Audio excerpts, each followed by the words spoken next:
Hello, hello. Welcome to this week's Build and Chill.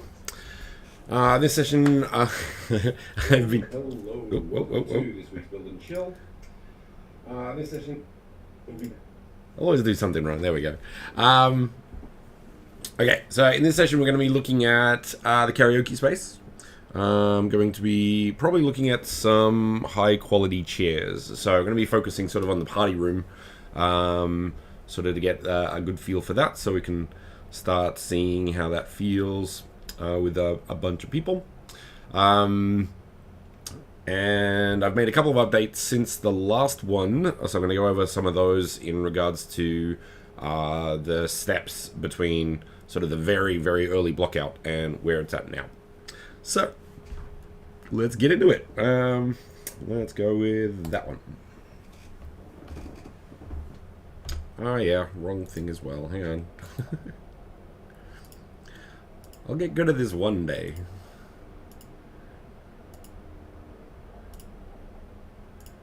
There we go. Yeah, one day. Alrighty. So let's have a look. What have I done since last time? Alright, now last time, if I recall, I had like basically one model.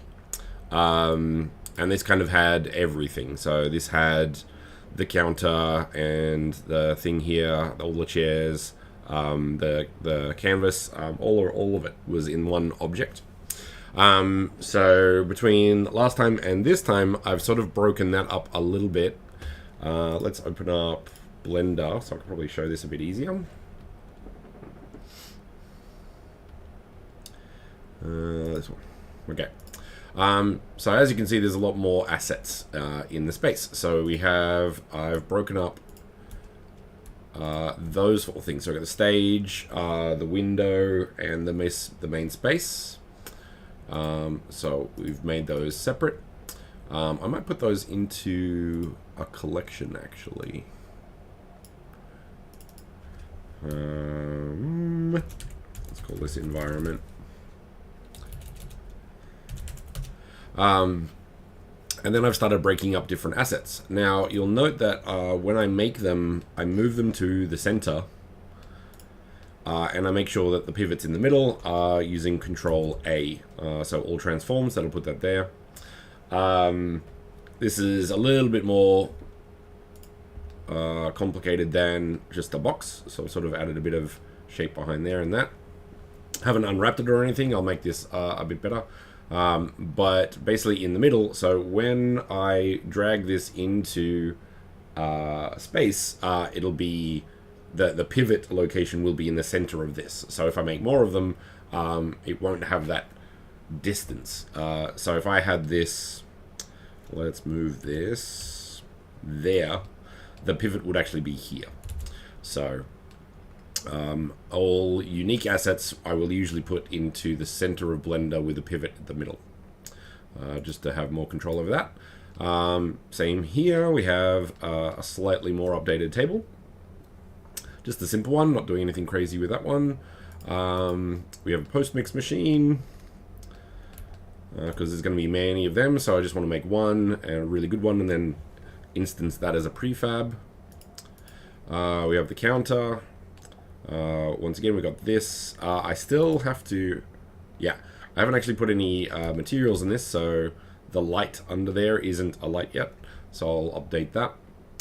The benefits of the 3D asset tool Unity process is every time I override or update, save over, pick your poison, as soon as you save over the last FBX, that asset will update in the space immediately. So that's really good. So I can have this asset, and as long as I update this as much as I want, that will import, as long as I don't change the this object's name. So if I actually changed this name, it would kind of break it. It would be easy to fix, but it would kind of break it. So there's a couple of small things. I've created a microphone, so that's good to go. This is a good example here of sort of the resolution of a very small asset. So it's kind of an important one because it's karaoke, but it's definitely not going to be big. So the resolution of this is going to be much smaller. Yeah, nope, that's good. I think I'm going to keep that. See how it goes. I feel that this is the right resolution for this way, but this resolution is a little less. So I might look at adding some to that loop, but we'll worry about that later. We have a light that is just a light fitting. So I've put that there. I actually brought that from a previous space. I have a door. So the elevator, which is going to be sort of the portal, that's there, very basic still. A door, which I haven't moved, and I'll get to that eventually. The counter, once again, back to center. And 2 chairs. So let's have a look. So I have pretty simple. Now, once again, this is the basic shape. I'm actually going to do a high poly and then bake it onto the low poly. So I might do that today because chairs are pretty important to make a space look filled in. So that will cover a lot of things that anyone with a high polygon asset, say if you're building something, anything in Rhino or Revit, and you're trying to make a game version, the same tactics will be used for that. So we can look at that. So I've got a straight chair and a corner chair, and that is sort of modular, so I can actually snap these together and have the big asset here. So that's what I've done. I've added 3 canvases on the TV, for example. So in this case, I've actually made the TV in the canvas itself. I don't know if I will continue this, because this is kind of a fixed thing. So I don't know. Hey Lee, how's it going? I appreciate the term. How you going, man? Where was I? So this TV I might put in here so I can light map it, because these are not going to change. If you don't have screens in a karaoke, it's not a karaoke anymore. And I've also added 3 because, like, if I'm up here looking this way, because I want to look like I know what I'm doing, I actually still need to see the words. So I'm gonna have to navigate that space once video goes live. So we'll see how that goes. But yeah, I might move those up a little bit actually, mostly because there we go. So there. All right. Well, once again, we have our microphones. I've made that a prefab because there's 2 of them. I've made this chair. It is also a prefab. So as soon as I update this prefab, all of these chairs are going to update, which is great. And once again, put the counter there and some things. Now, once again, these, I hope, yeah.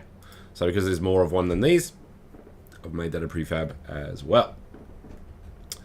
So that's the updates that I made. Let's get into it. So we need a nice chair.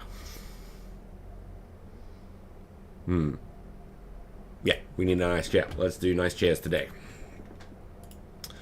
So we have 2.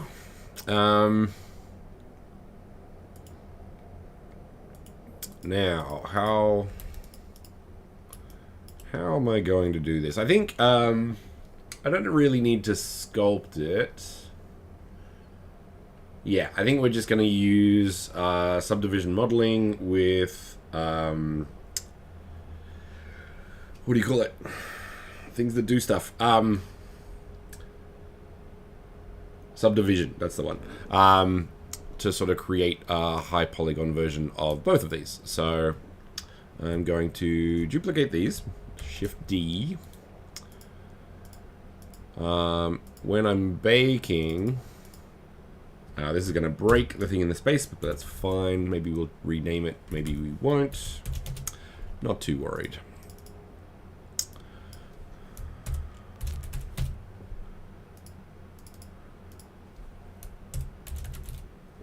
So we have our low polygon and our high polygon.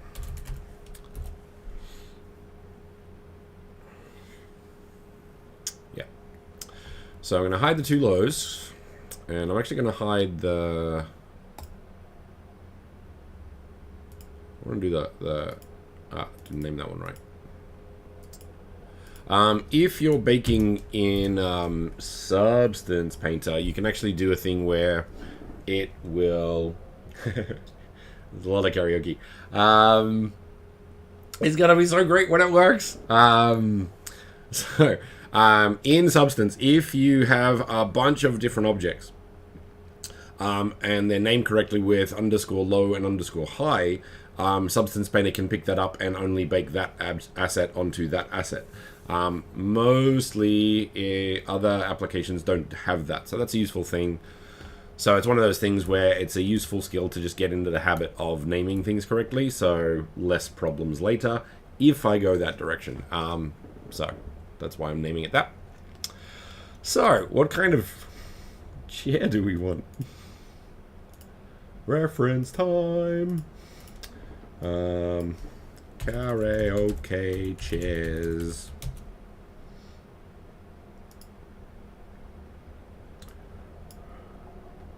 Right. So I'm kind of going for this style actually. This is kind of the standard style, so kind of a mix of this and this. Thank you, first example. Yeah, basically this is what I'm going for. So I want those sort of like that. Yeah, so slightly, this seems a bit off center, so it's a bit of a weird choice. But this is sort of the effect that I wanted to do. So that was pretty easy. Purely because, yeah, that's what every karaoke booth place has. So I've got to be correct. So as you can see, it's a very common, even with the classy places. The cheap classy places. So yeah, that's what I'm going for. This is also an option, but one, I haven't seen a place that looks this good. That's also good. I think the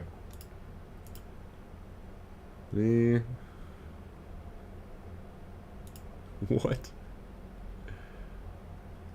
No. Oh, it's light up. That's kind of cool. I wish light mapping could be animated color. This is pretty cool.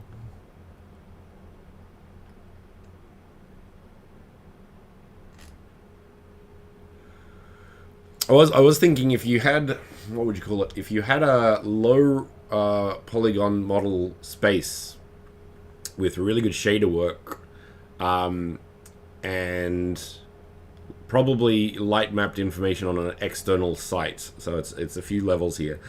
You could maybe change the colors of a space with light mapping, but it would be expensive. So you'd double or triple the textures, so the file size would be significant. So yeah, all right. I'm going to. Well, I don't need that because I know what I'm doing. So I just wanted to show you. So that's what we're making. So let's get into it. All right. So we got two assets. So I'm actually going to separate these.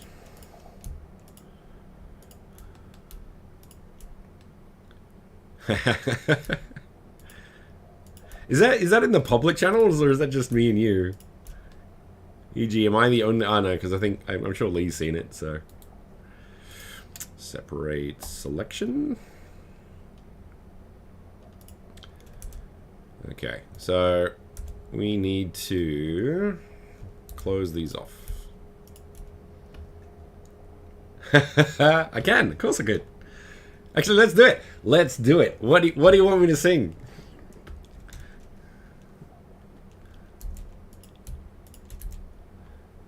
I'll do it on the side.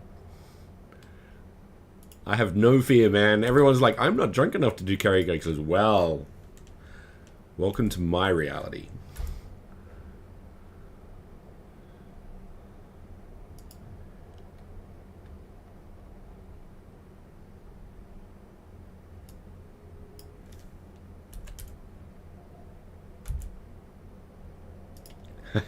Country Roads.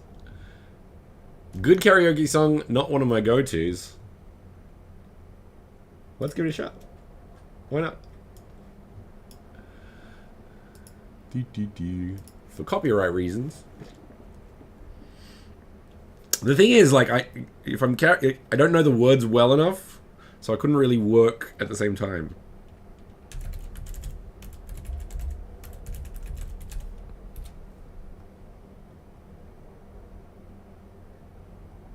Take Me Home, Country Roads, karaoke version as popularized by John Denver.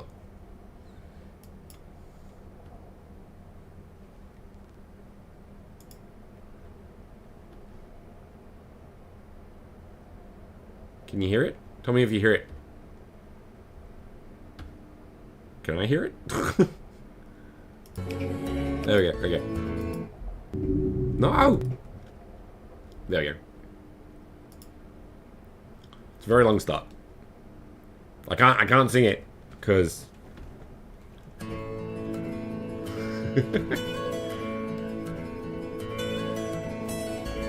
Nah, that is not a song I can sing.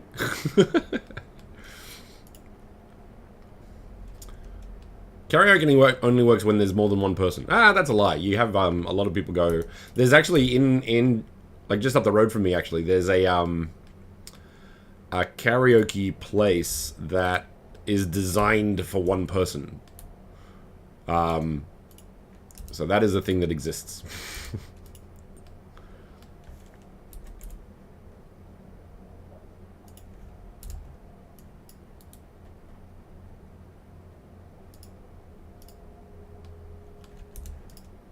Haven't been there yet, though. Usually, like, my go-to for karaoke is, there's a bar, like, one of my friends has a bar, so I just go there.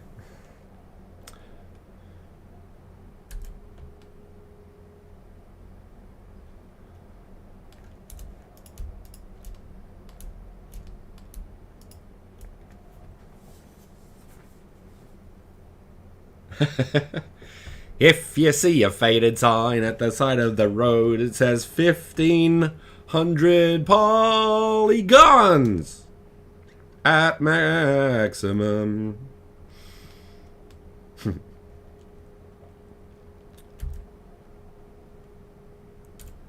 Nope, not that one. Ah. That one? That one. Love Shack is one of my go-tos, actually. Good choice.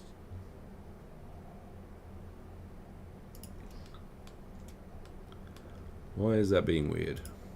Ah. I'm going to make this a cushion, so this actually needs to go back to about there, maybe? Yeah, close enough. And then we can do these sorts of things. F. See, I'm not an anime fan, though. That's the thing. Everyone thinks I am, but I am so not.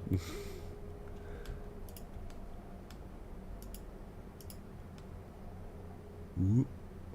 What happened there? I think I broke it. Yeah, that's not great at all.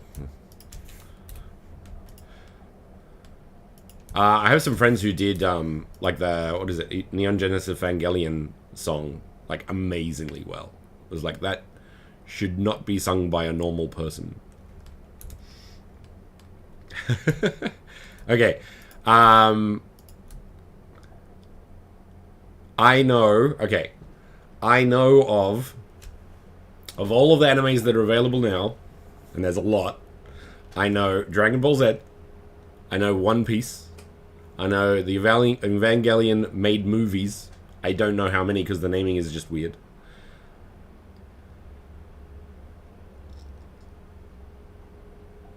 Yeah. I know Akira.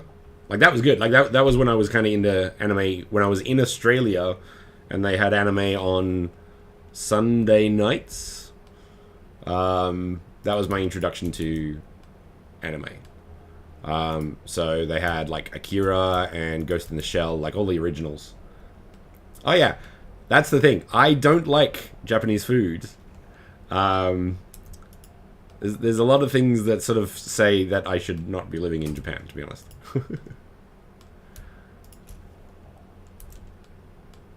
I don't speak Japanese. Yeah, there's a lot of reasons. There's a lot of reasons I'm here. There's a lot of reasons I shouldn't be. These are all true. What's going on there? Why is that? Oh, that's not okay.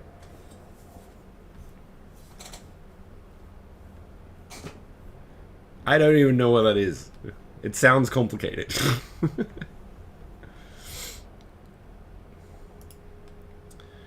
All right. So this flashing here is a good example. I should probably turn off. I'm gonna turn off audio again. There we go. Okay. Yeah. Cool. So this is what you call Z fighting. And this happens in Unity, and it's very, very obvious. So basically, you have two polygons that are taking up the same point in time and space, and they are conflicting. So you know how a lot of time travel movies say you can't, like, occupy the same space? This is why. They should call that Z fighting.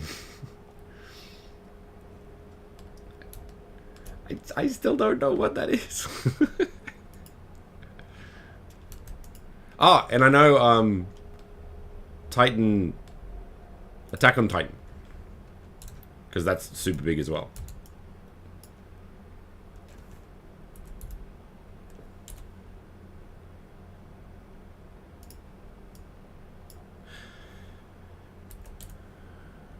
So I'm going to have to edit the base model because I'm moving this in, but it will look a lot better if I do so. Okay, hang on. I gotta get into that now. What is it? Seven deadly sins?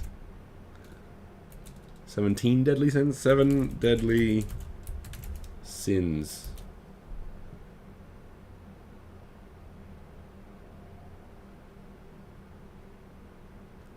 What?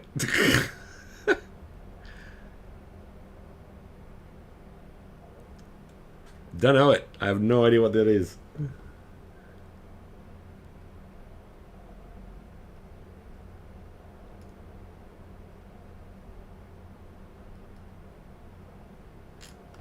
Nope. Drawing a blank. My apologies.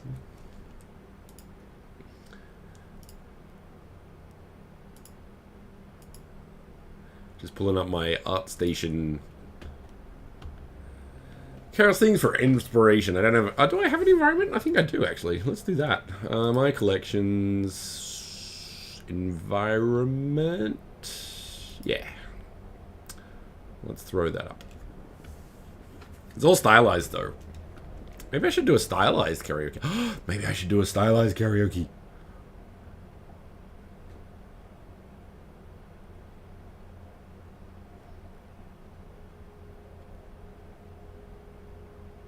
How would you even do that? Yeah, maybe. Actually, I'll show everyone. This is my ideal state style, I guess you can. Sort of Warcraft, Riot, Darksiders, or Battle Chasers, my favorite comic of all time. Like, this is my style. If I had a choice, my D&D world, the Mono project that I have that I don't have any time to do, will look very much like this, I think. So I want to make a lot of assets that I can reuse in different environments to quickly make D&D spaces. So I'll get there one day. Also, like, I used to, I think I'm more of an environment person now, but characters are also the same. So I certainly have a vibe. I like Arcane. If anyone has seen an Arcane, and if you haven't, go see it. That is also good. That's not me. It's not Winnie the Pooh style. It's like World of Warcraft style. Like Riot. Winnie the Pooh style is completely different. What are you talking about?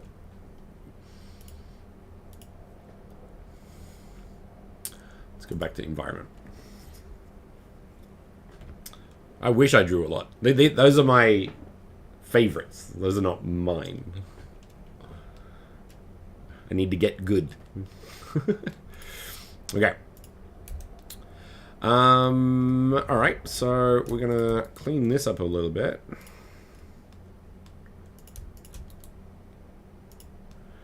Now, the question is, do I want a bevel? Kinda do.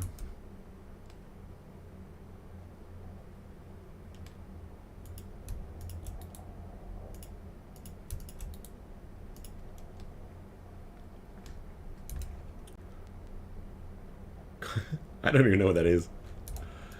Too old for that language, man. I try to be cool, but I'm not really.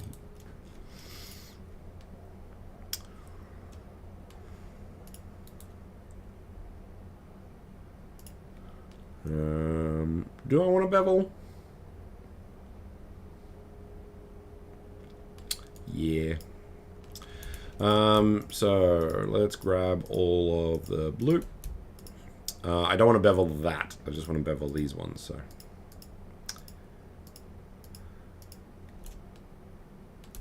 And that one. Right. One of those kind of things, huh?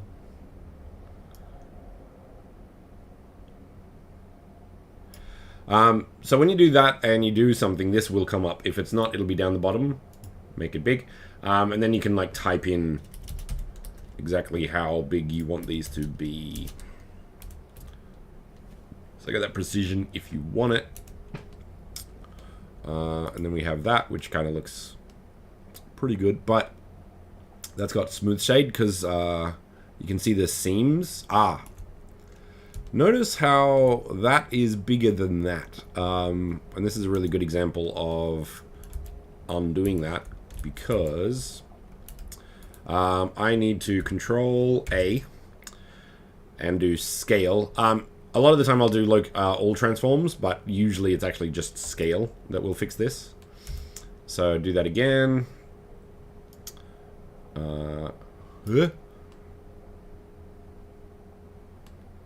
Did that work or not? Why not? Oops, nope. Not 5.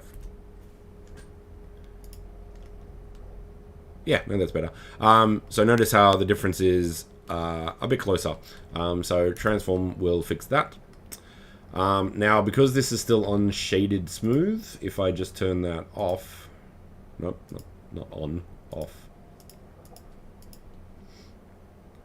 shade flat, you've got that sort of effect, which is what we want. Now, that might actually be too small for the texture, but we'll see how it goes. All right, now the tricky one. So let's get rid of this, or let's apply that. Let's get, and I don't use this enough because I always do low poly stuff now. So I always use the wrong one. There's a few different ones. So you got subdivision surface, but I think it's multi-resolution. And then you subdivide it. And again, so we have that. Finished. Ship it.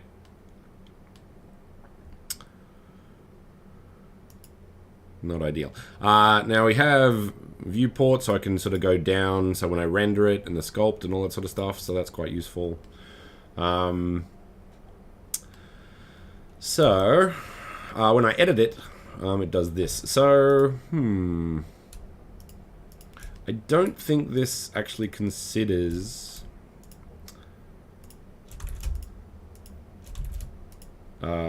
stitch. So I'm going to try. Mark sharp.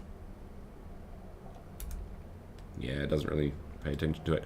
So, if I'm going to do that, you actually have to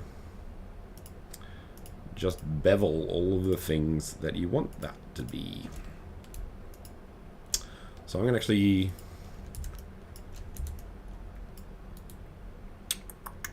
clear shop, so that doesn't get in the way anymore. We want this loop, that loop, all the loops.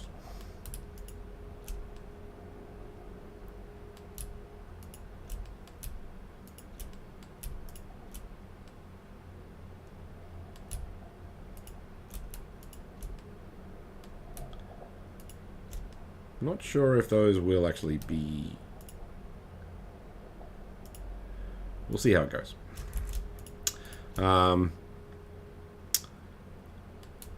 There's knowledge of how to do things, and then there's trial and error, and to be honest, game dev is mostly trial and error.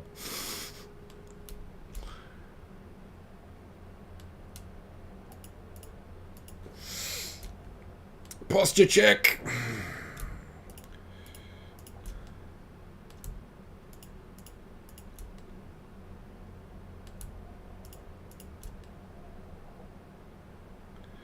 Alright, I think that's good.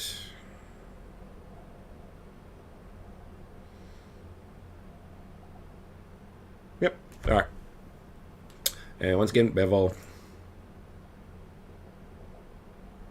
Now if I want this kind of more accurate, well, I kind of want that as well, actually. So I'm going to do that. That and that, I think. Alright, let's try that again. Alright, so let's do that and then see what that looks like. Better. Gotta fix that. But otherwise, not bad. I think that's what we want. So, how do we fix that then? I think we actually do... let's do these three. Give that a shot.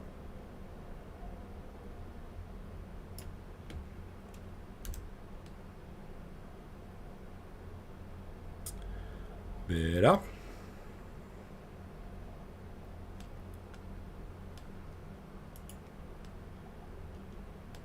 You got that for some reason, so we'll look at that in a sec. This side's fine, this side is not, so we'll look at that. We have to clean that up as well. But we can do that, no problem. We can actually do that sort of here, maybe? Let's see if this improves it. Oh, that's interesting. Okay, let's do that. Yeah. The other approach, and this comes back to the little thing at the bottom, I'm going to do a little bit, and then I'm going to pull up segments that. And then you get something like that sharper edge, which is not really what we want, actually. That's actually quite nice, though. And you got that issue as well. Okay, so I might actually just do them all. Not that one, because that's good. Trick question.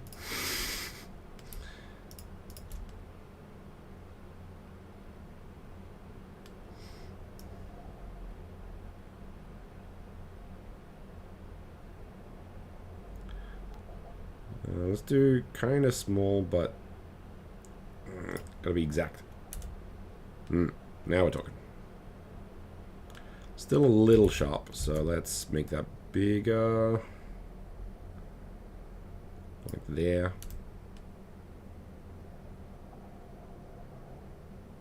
Yeah, that's nice. I like it.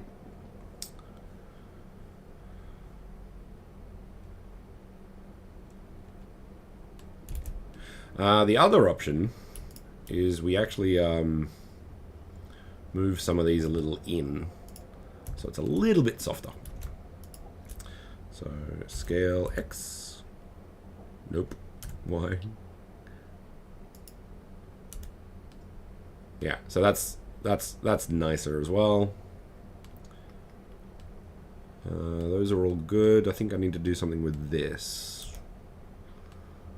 So maybe, because of that one, Let's try something.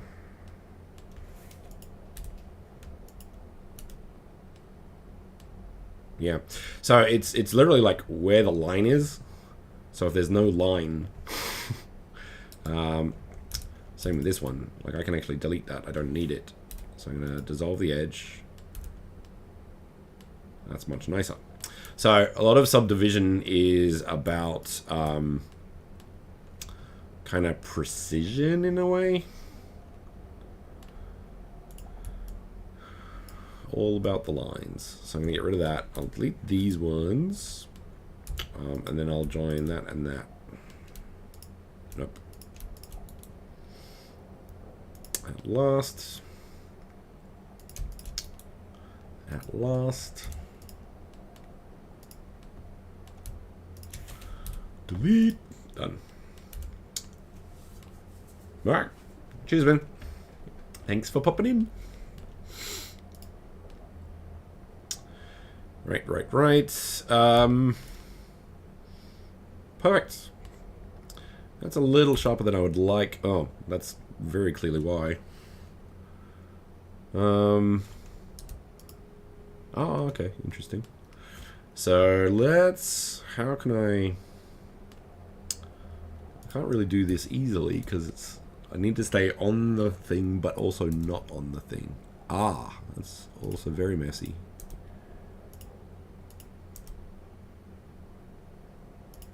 Okay.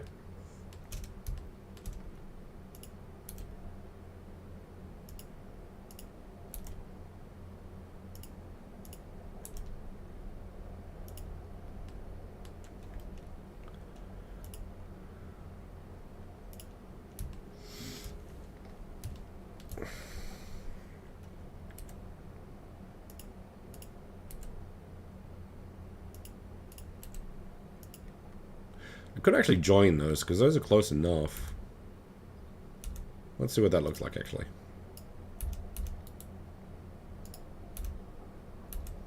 Yeah. No. I'll keep it separate.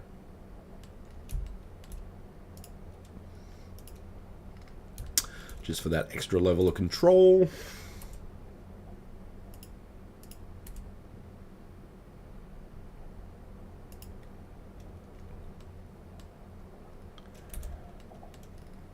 Beautiful. Now, of course, a lot of these things, like, they won't really... Like, this is such a tiny thing. So it depends on how much of a, like, a perfectionist you are. I could clean that up more. I'm not going to.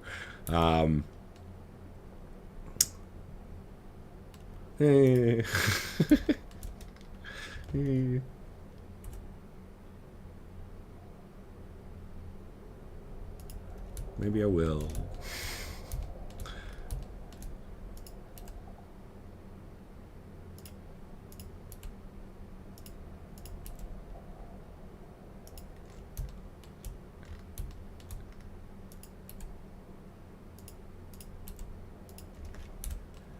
Okay, done. Leave it there. Cool.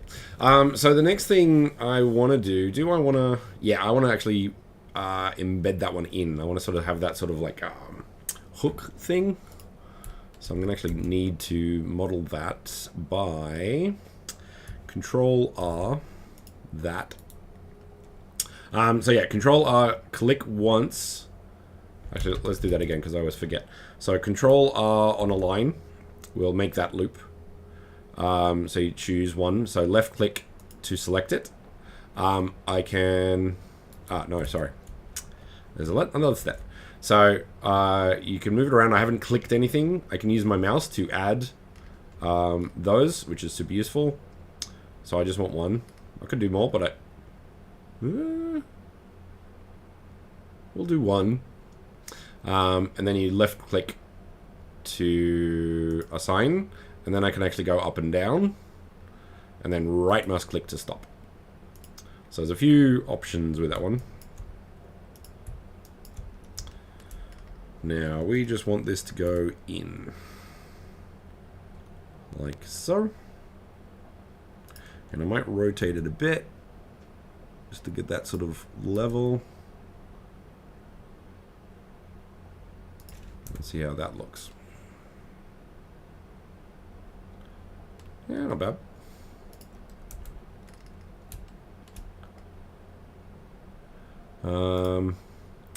That said,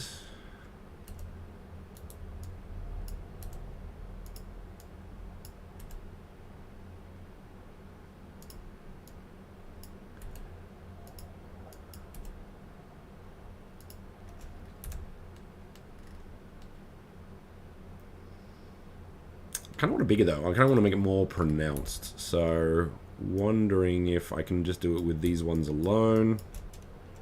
If I go really far down, move that down a bit as well. Move them up.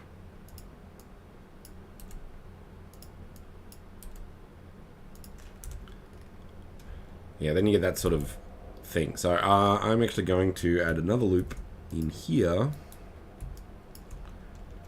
Then move that up.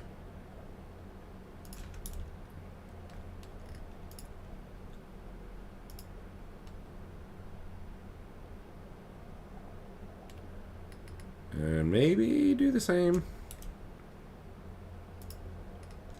over here. Nope. That one. Always remember to put this on. I don't know if there's a shortcut to it. Yeah, Alt-Z. So I should learn that one because I usually use it a lot. So jumping between X-ray allows you to pass through, like, select vertices on the other side. If you don't have it, you do not select assets on the other side. So it's a thing. Now the question, is that too much? No. If I can clean that up, I think we're good. So let's see if we can clean that up. Let's get into the habit of this yeah. No, really? Okay, I'm going to fix that because that's not great. Where's settings? Here we go. Keyboard shortcuts, Alt-Z. No. Alt-P. Good enough.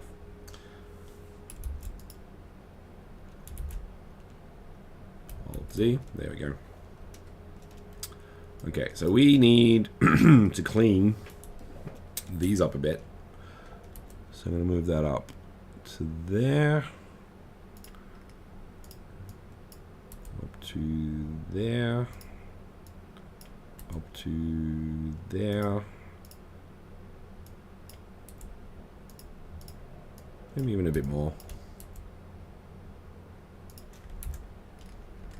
Yeah. Alt-Z. Yeah.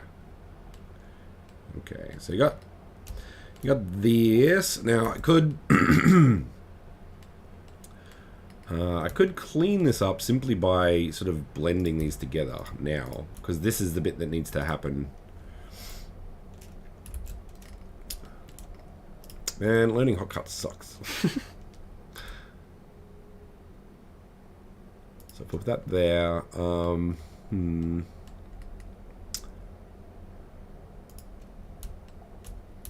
Yeah, let's go down. Now I'm going to do this because I don't do this enough and I need to get into the habit. So I got it last, so you can do more than one, and I never do. Same with these.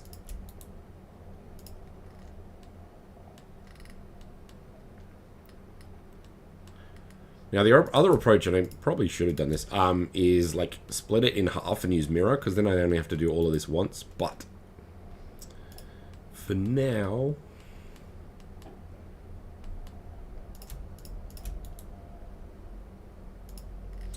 all right, how's that look? Better, but I think we actually need. Are those flat? Maybe they're not flat. Once again, I'm going to get rid of these. And then it does that. So I get rid of that. Maybe get rid of this one and this one.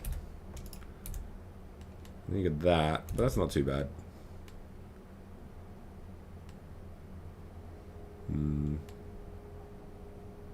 We actually want to sort of cut that off here. So I might actually do that. Yeah, I'm gonna cut it in half. So how do we do that? So I'm going to delete all of those vertices. Move that there. Oh, let's say there. And we want to put the mirror on the y-axis in front of this one.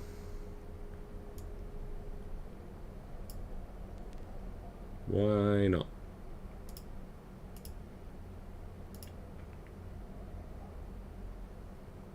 Is what? Is order a thing? Let's do clipping. Because what I can do is do that. So it sort of sticks and then it's like right in the middle and connects. And then you can also sort of merge that. So let's go. We need it small. So there we go. So we only have to do everything once.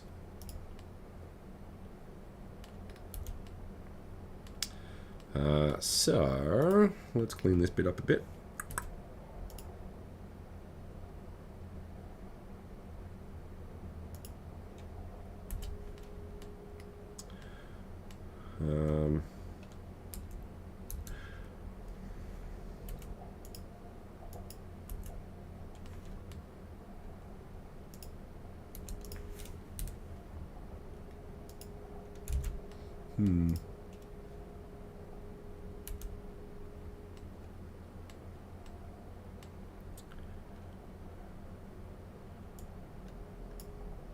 Please go down. Okay, I'll do the mirror later. Does that even work? I'm an idiot. Subdivide. I think it was 2. Yeah, there we go. Excellent. That's what we want. Cool.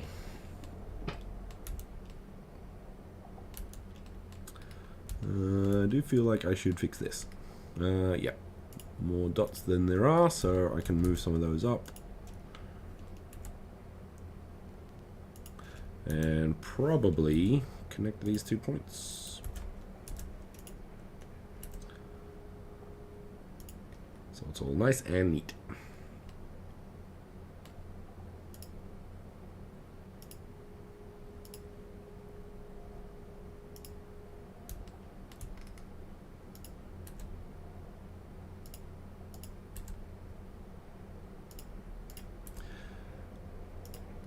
Once again, just trying to get that sort of perfect result.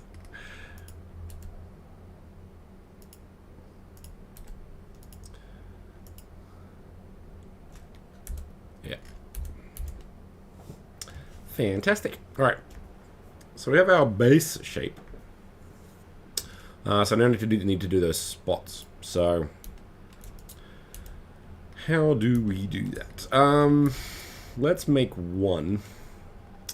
And then make a couple of duplicates. Or how many do we want? Maybe 4. So I'm going to put that so we can see where it needs to go. Go to 3. Now I'm jumping between vertex, edge, and face by 1, 2, 3. So I go vertex, edge, and face. I forget if inset, which is this one, can do individual.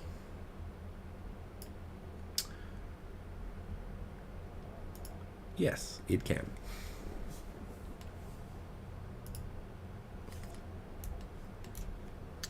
Scale Y. Now we want those to be squares. We actually want these to be circles, and we can do that.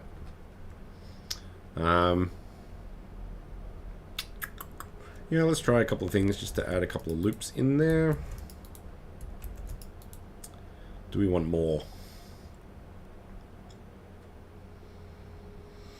Maybe, but let's see. So I have an add-on that comes with Blender that allows you to, it's called Loop Tools, which is up here. Edit, Preferences, Add-ons, and just type in Loop Tools and turn that on. I don't think it's on by default, but super useful because I can do right mouse click, Loop Tools, Circle. And it turns everything into a perfect circle, which is great. Now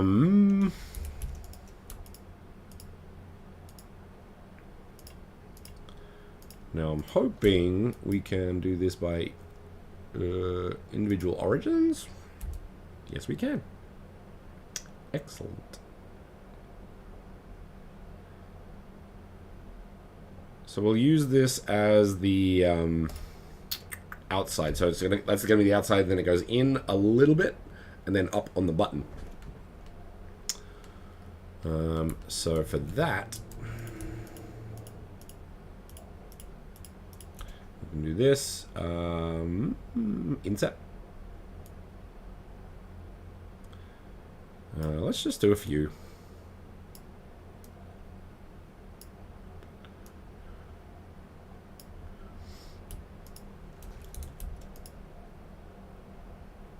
Yep. And yep. Now I'm going to use this one. This is super useful.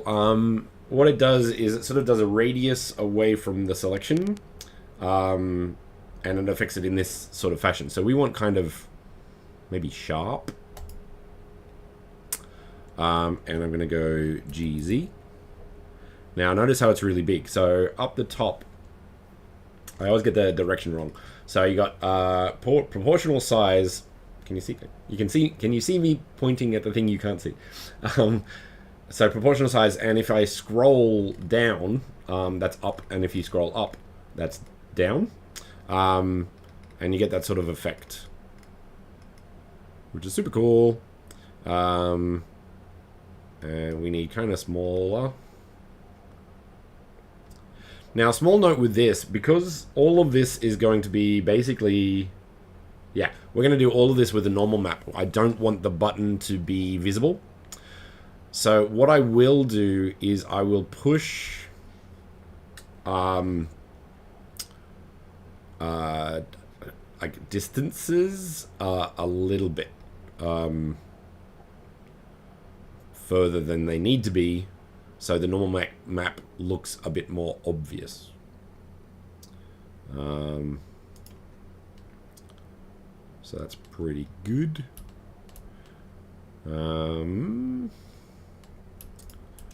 Maybe might scale these out a bit.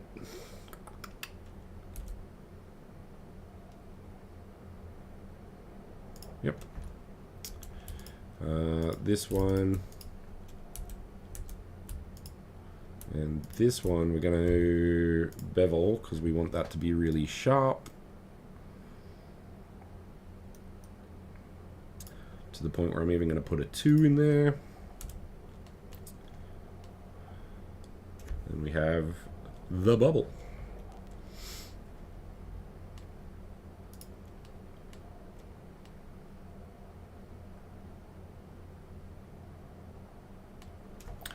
Now I need to go back, I think, see some of the reference. Nope, typing in reference.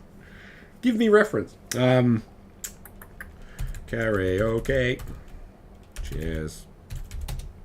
Let's see if we can get some detail in these. Let's have a look.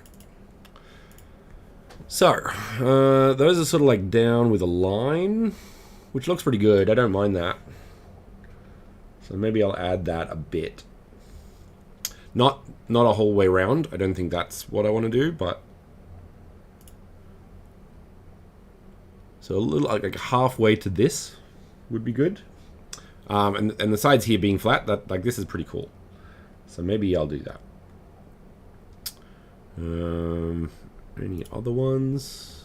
Yeah, because so there's the sculpting thing as well, which I'm kind of tempted to do because that looks pretty good. Show me that, but closer. Like just that. That's all I need.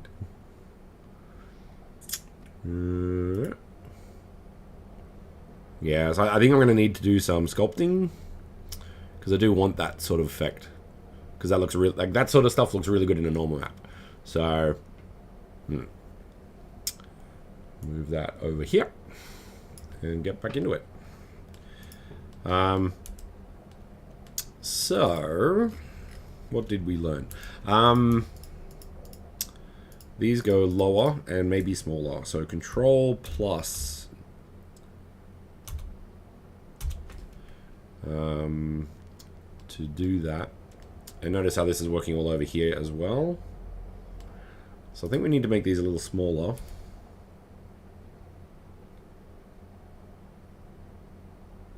Yep. And a little, yeah, definitely lower.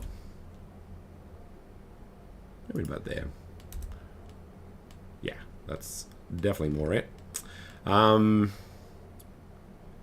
Do we want the lines? I think we kind of do. So I'm going to just grab that line, and it ends there, which is great. I feel we need to put this up here as well, though. 1 or 2.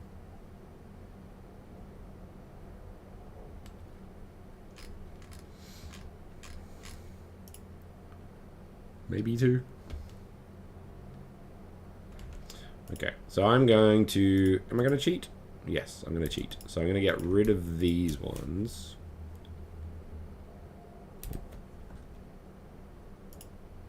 And then grab all of these.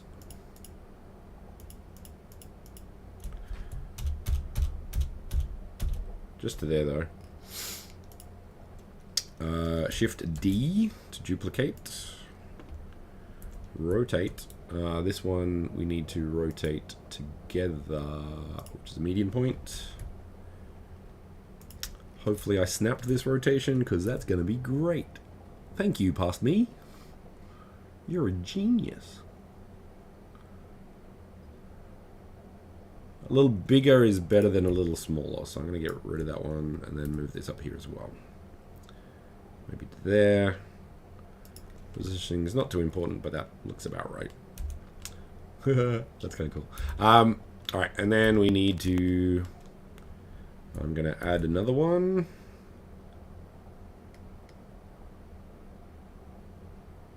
Yep.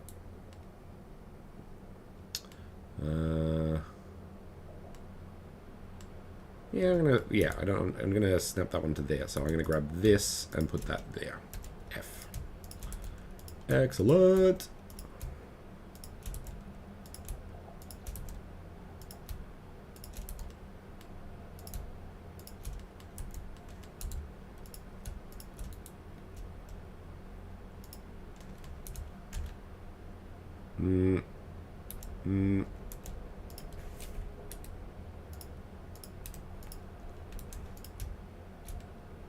Ah. Yeah, it has to be that. Okay. Fine.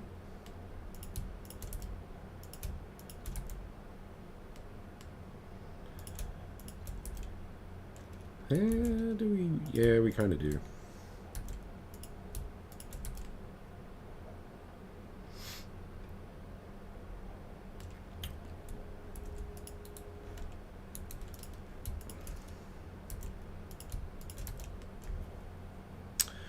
Alright, maybe there's a way to do that easily, but I'm going to do this approach. Press E, Y, because I have clipping, it'll sort of clean that up, which is great, and then we can put this down here, yeah.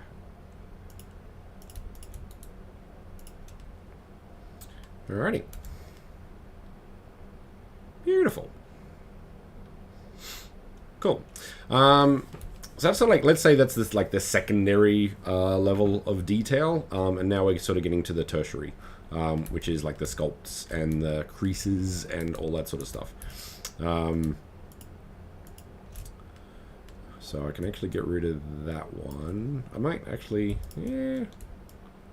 Let's see how this goes. So a lot of these ones have stopped like on that edge, so I'm gonna sort of do the same.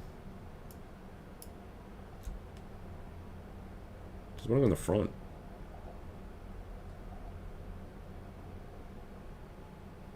We'll give that a shot. What?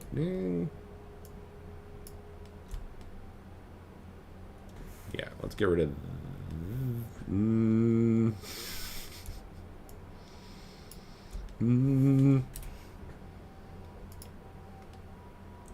We'll give this a shot. See what it looks like. No, sorry, this one, not that one. This one, this one, this one, and this one, this one, and this one. Yeah. We do not want to do that, though.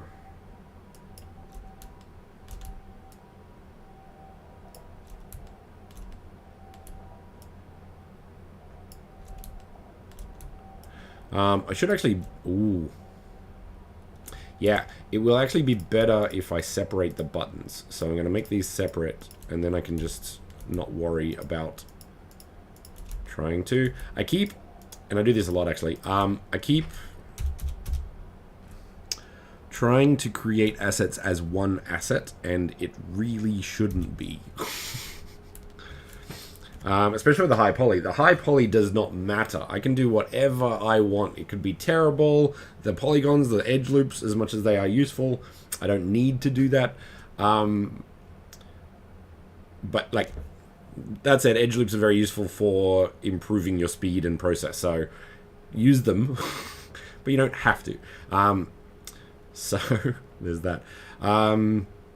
This is a split. No, separate. Cool.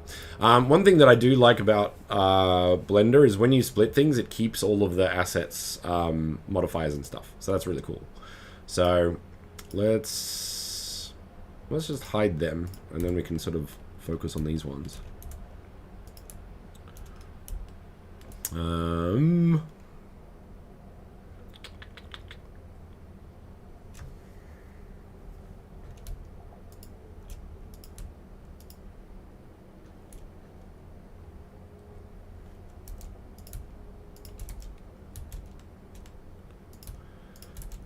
Sure, there's an easy way to do this. Max has like cap. Do I have actually? Hang on.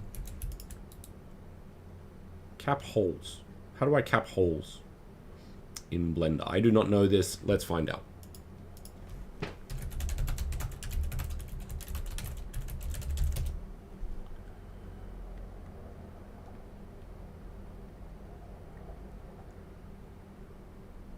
Oh.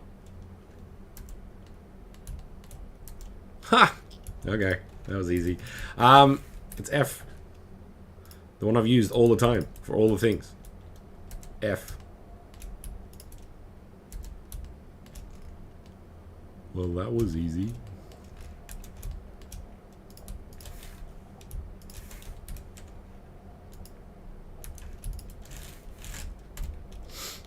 Right.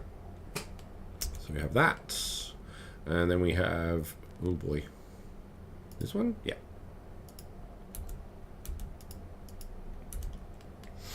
Okay, so this one we can actually sort of do some cool stuff.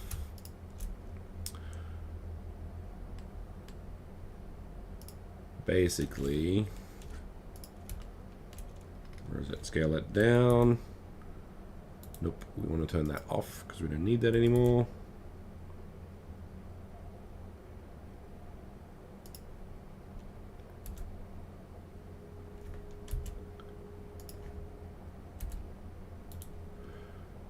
Median, nope, not median, individual, that's the one. And once again, we don't need to close it because it'll be fine.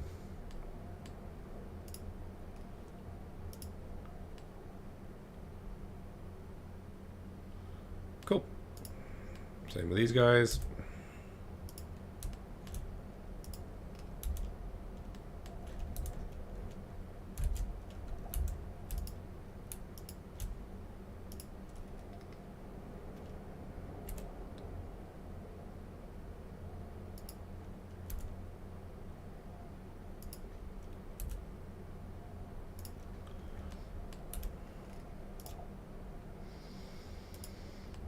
Alrighty.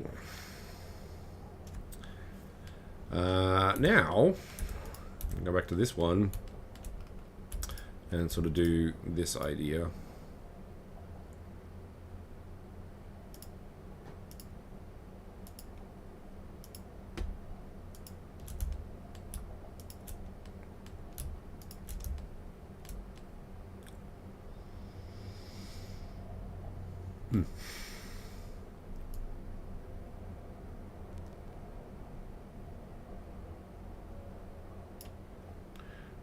That.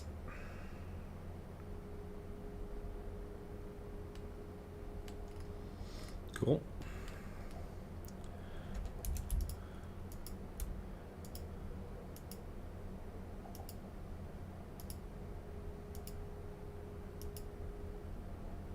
Ah!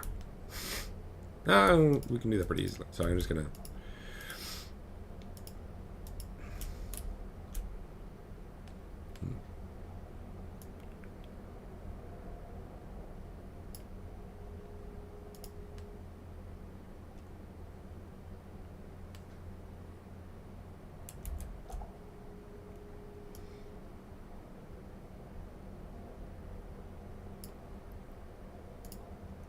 That works.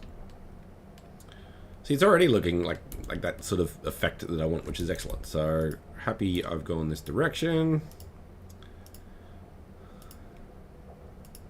Working out well.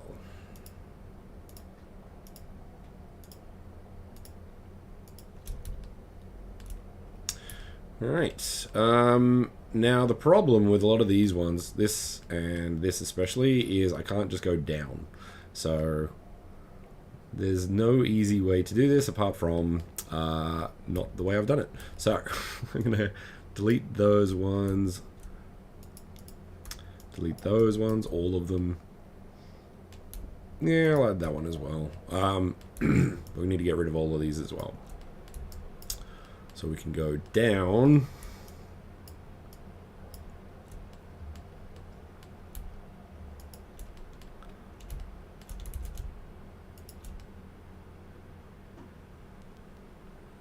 Actually, no, I'm gonna keep that one up because it's just that line, so I want that sort of, just that thing. Is the technical term.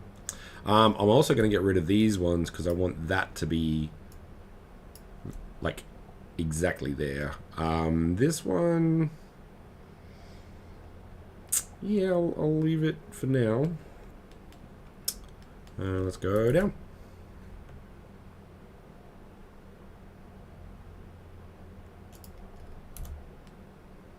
Nice. Good, good, good. This actually looks really nice, actually. I quite like that. Happy little accidents. Alright, so I noticed that there's a bit of a weird thing going on here. So I'm going to clean that up. And I think, yeah, it's just that sort of stuff. Nope, that needed to be down. These two need to be up. Two need to be up.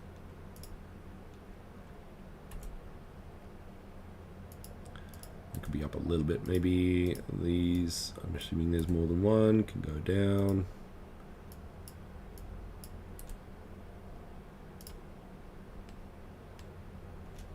Better. Cool.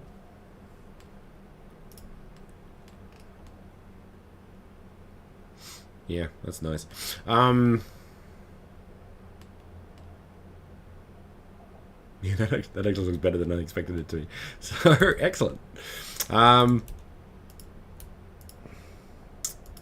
Very much happy little accidents.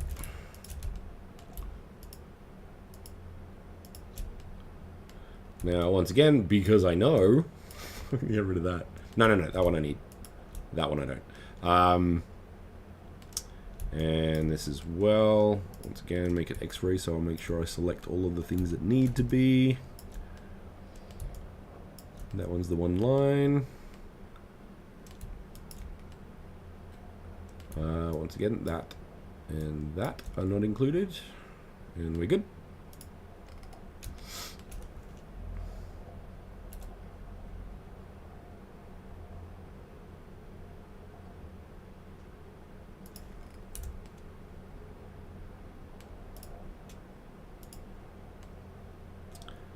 bit much, actually. So I'm going to undo that. I guess I was more subtle last time.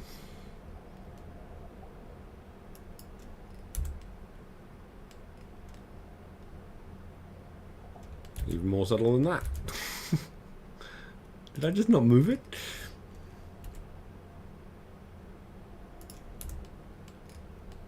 Okay, there we go.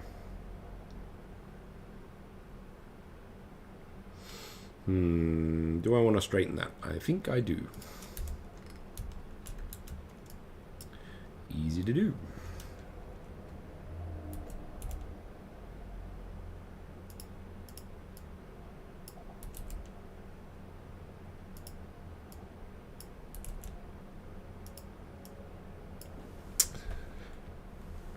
Posture check. Posture's hard. I'm not a fan. The human body should be better, faster, and stronger than it is. 100%. Now, oddly enough, that's gone a little bit up on that side, so that's interesting. I wonder why. Well.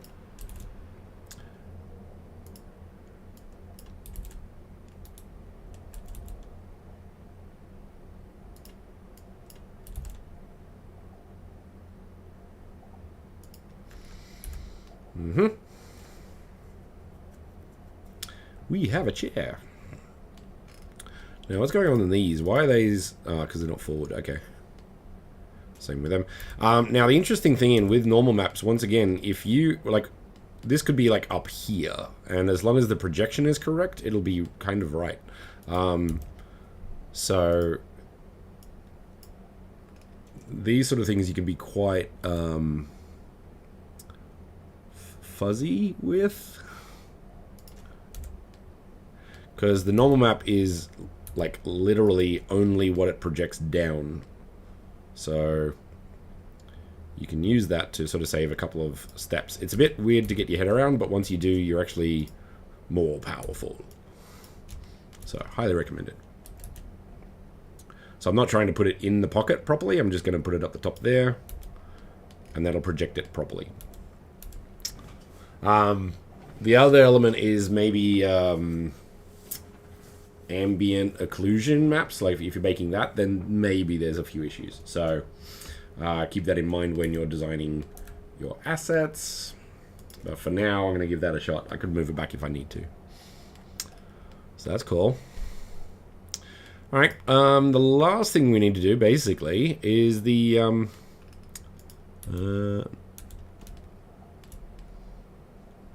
like, I don't mind it. It's actually I feel like I need to, I kind of do, put the seam there, which is kind of not fun.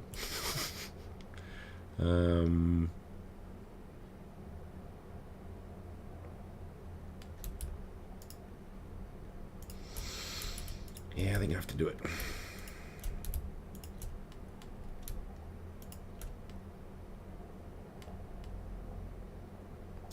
How do seams work? I know nothing about cloth. Right, let's see. What? Yeah, you know, that's right. Just a little one.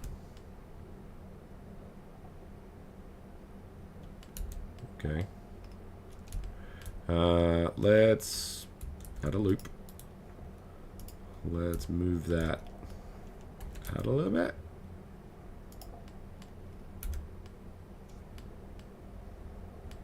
No.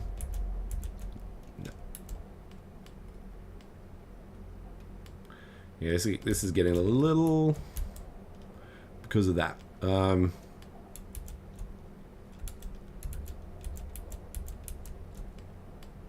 I'm actually going to, can I bevel a point?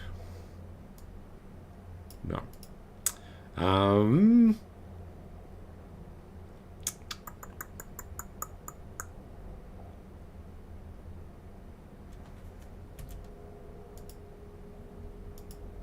Nope.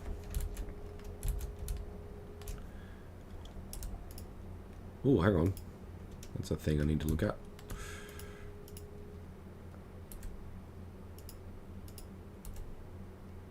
That might help this process a little bit.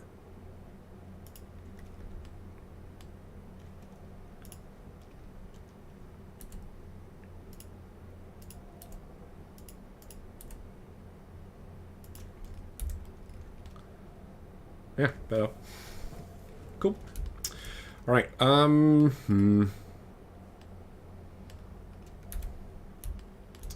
Let's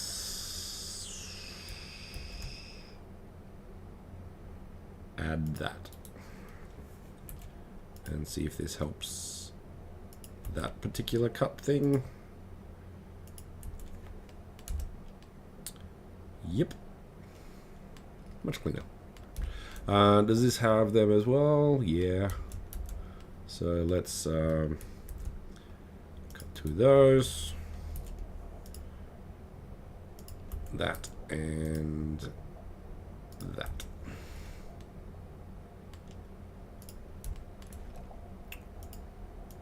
Move that up. Just to keep it nice. There we go. Alright. Definitely getting there. I think, yeah, the last thing we need to add is basically the strokes. I feel like this should actually go in a bit, because that's how cushions work, basically. So let's, I don't know, see how that looks, I guess. Back to median point. Same with these as well, I guess.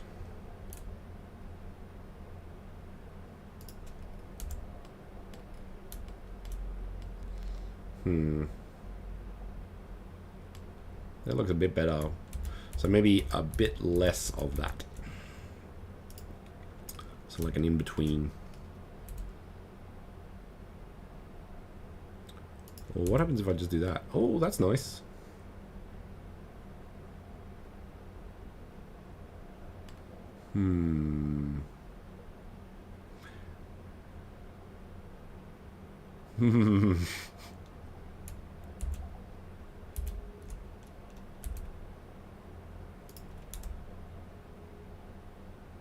Yeah, this is better. So just a little bit.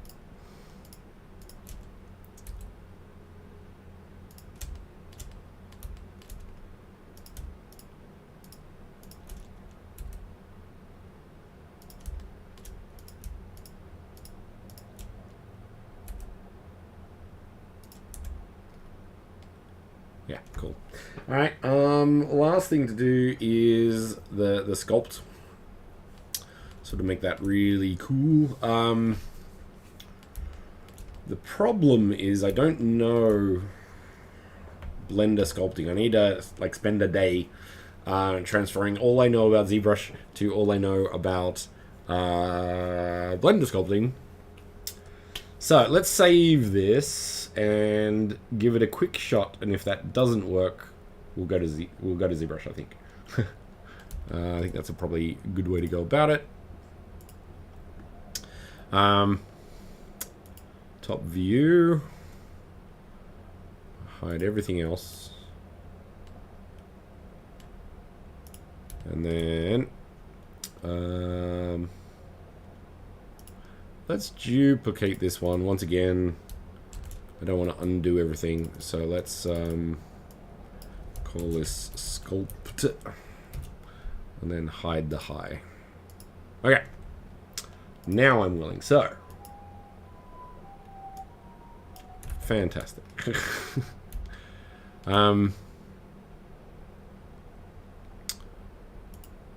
Okay, no, that's right. Okay, good. What do we need?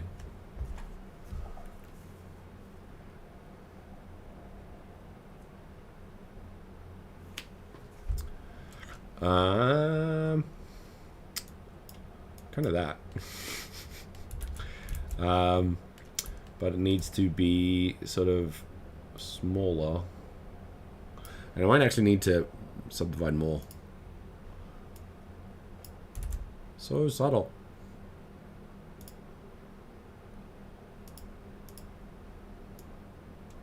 Okay, that's getting there. Get some strength in there, maybe? Once again, we're doing normals. Yeah. That's kind of what we want.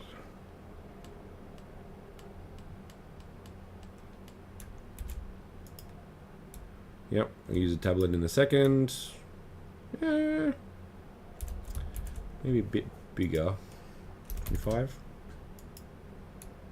Okay. What other tools do we have?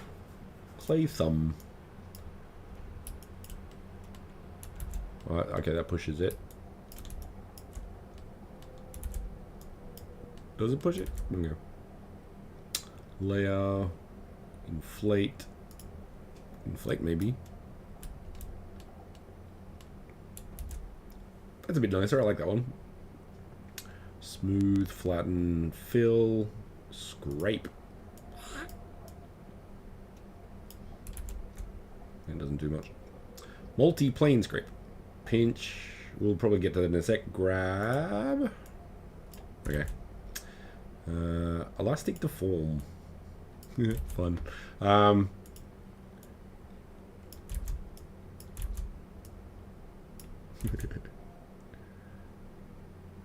Nudge, rotate. Cloth is inch. Oh, cloth is interesting. Make it bigger. How do I go bigger?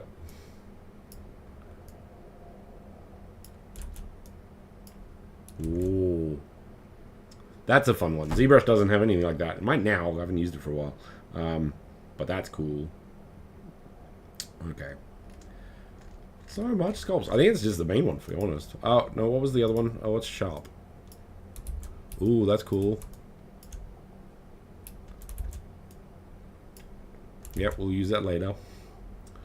What was it? It was blob. Nope.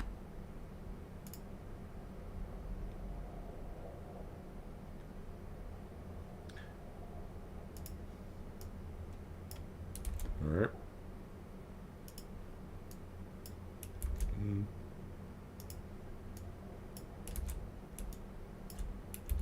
Yeah, I think it's the main one. I do have to look into a lot of this. One day, I'd like to get there. So, let's pull out the tablet. Really need to figure out how to do a better way to do this. How do... Put in the comments.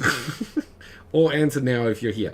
How do you have both a mouse and a tablet? Like... done well on your desk, because I do not know how to do that. Now, okay, that's the button we need for that.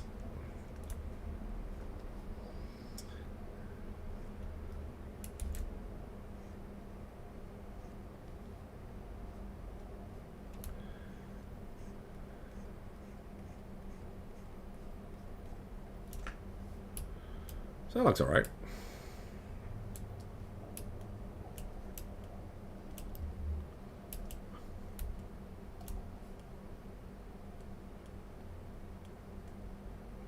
I'll use that crease in the other one as well to sort of build that up a bit more.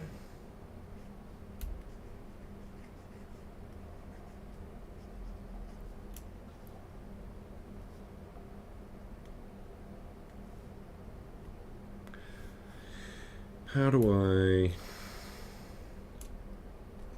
Oh, there we go.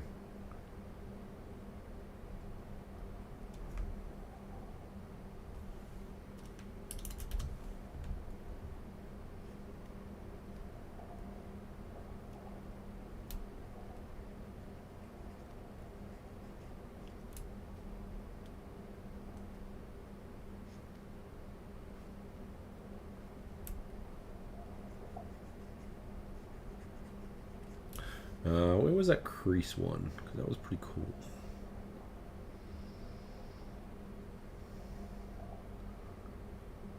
Pinch.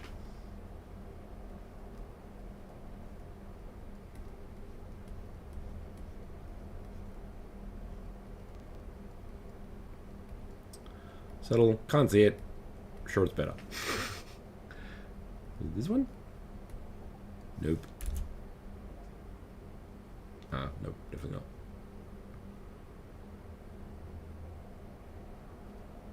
Where was that? What was it?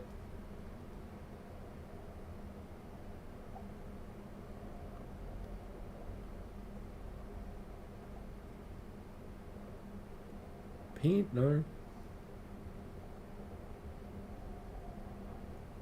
Crease?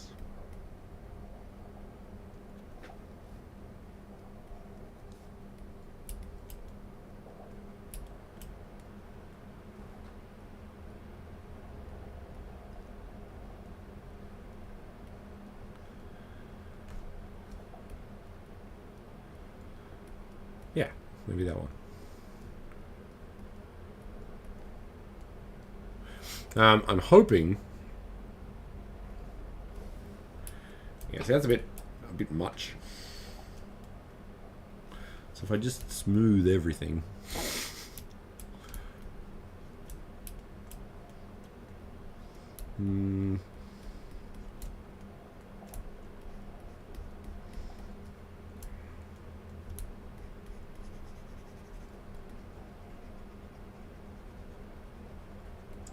More subtle. Yeah, that's not bad.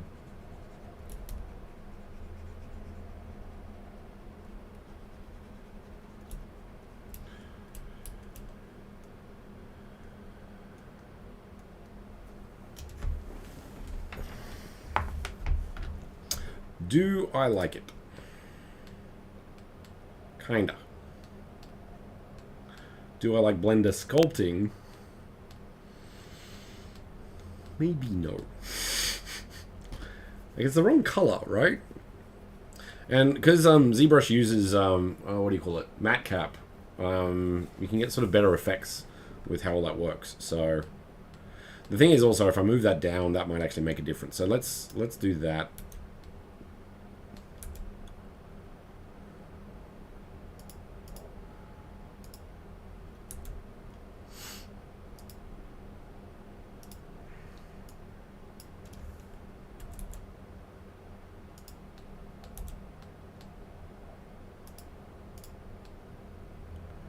Like, that makes, like, yeah. See, that makes a huge difference. It's a lot better now. But then you got, like, that sort of thing. So, I think I might take this into ZBrush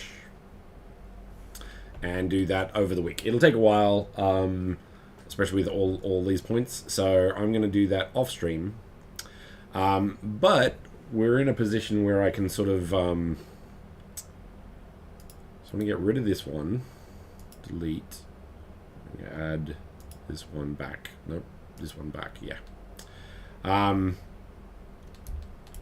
And let's start on a retopology.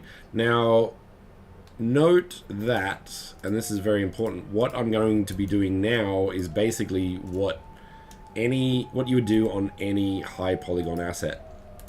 So it's basically the same across the board. Now, I do have my low. Nope, that's the wrong one. That's the wrong one. This one. And that's okay, but it's wrong down here. So let's say... So I'm basically going to have to rework some of this. So how do we do this? I think I read that in. Now, I moved that in.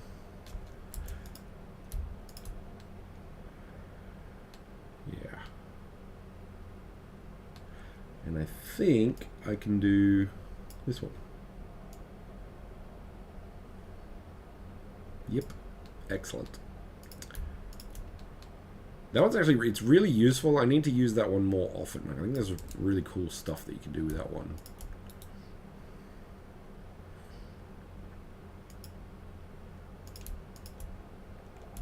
That's not what we want. We actually want to go that way.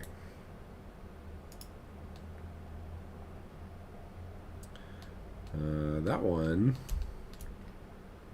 we want to cut. Not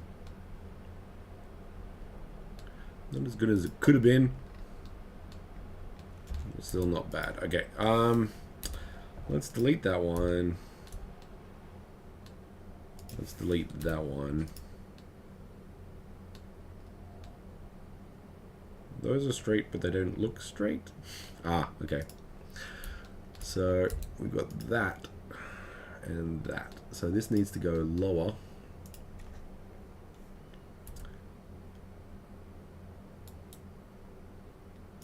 That one needs to go higher. Yeah, there we go.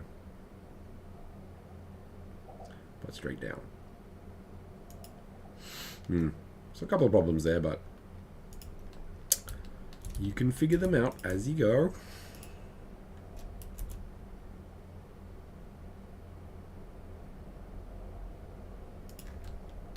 There we go.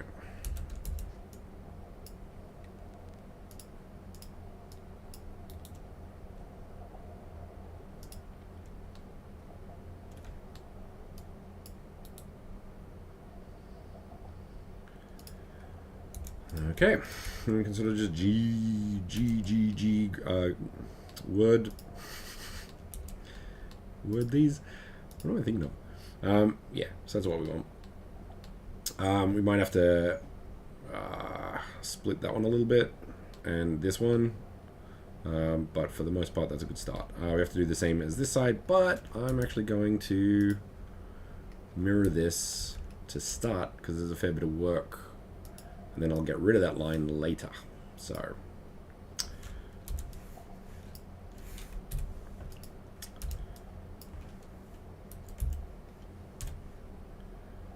that you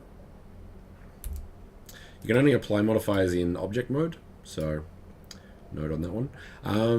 We're going to mirror on the X, and we're going to clip, so I can do that. Cool chair, dude. All right. What else is there? What else is there? Now, usually with a low polygon, I will always do shade smooth, and I will make sure that there are no sharps. That's just how I've always done it. Sometimes, like, there's precise ways that you might want to jump between them. But usually if you're baking a normal map onto an asset, just shade all of them, so there's no discrepancies between any of that sort of stuff. So that's sort of the result there.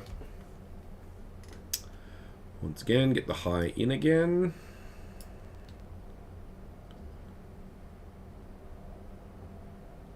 And like, that's mostly it. I do feel like I need to do that, so I'm gonna maybe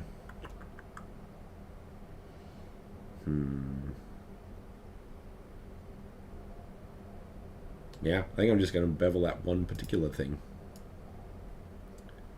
Like so. And then connect these.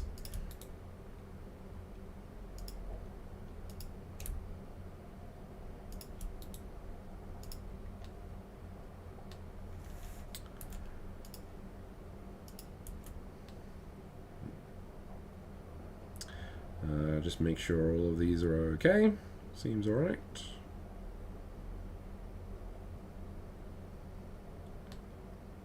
Yeah.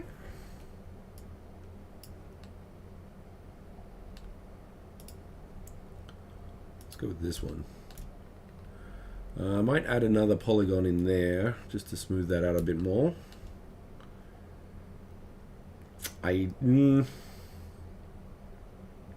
Yeah, I'll add a little bit there, and maybe even this as well. That one's fine because you won't see it. This one, you kind of might. So I'm going to sort of add a few elements for that. So, how can we do that? Control R. Perfect. Control R. Perfect.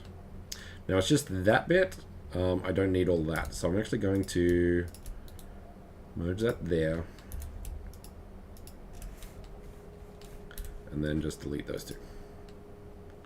Good. That way we can add a couple more polygons for that high definition quality, that one. So just to get this right, I'm going to move that maybe to there. There.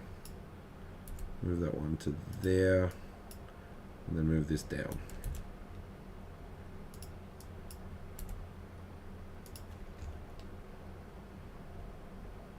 That works mostly.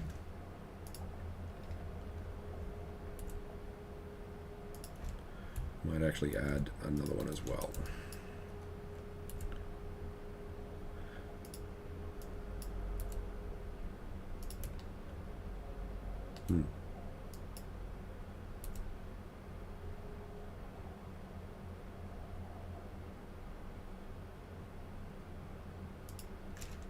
Once again, I'm going to get rid of that one.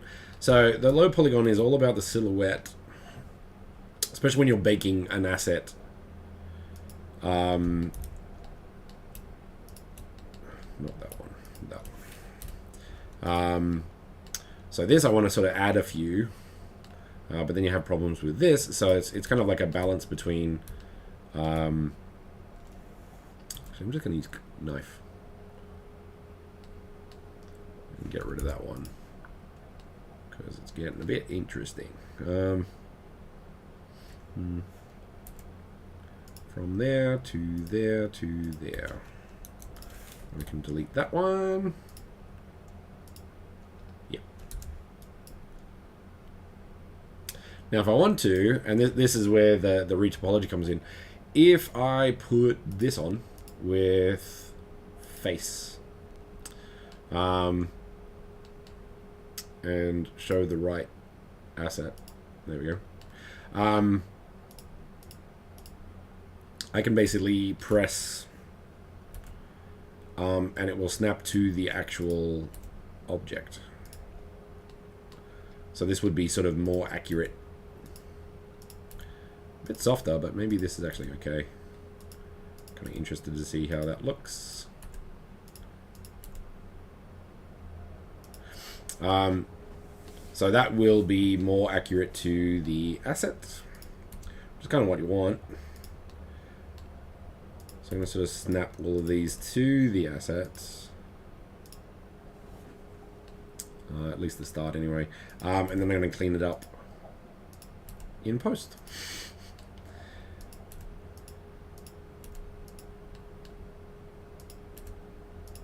And that allows it to be very accurate to the original. Now this one, I am probably going to split. So I'll get to that in a sec. But let's, oh, the thing isn't there. But yeah, so if it's shown, it will basically stick to any asset that is below it. So retopology, I could actually do this quite easily by extruding assets on the actual asset. But in this case, it was sort of already done, so I don't need to. So, yeah. Many different ways to skin a cat. To poly a thing that does things. So let's pull that in. Once again, this is a bit sharper, so I'm going to put that sort of closer together. And then we've got that, which is the bevel. So I'm actually going to keep that because we beveled that. So this is actually most accurate. So I'm going to keep to that anyway.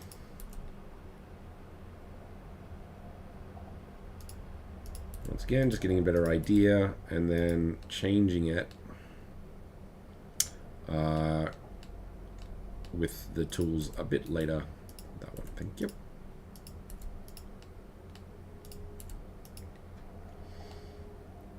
There you go. So that will be more accurate to the base space. Now, let's do the same down here, I guess.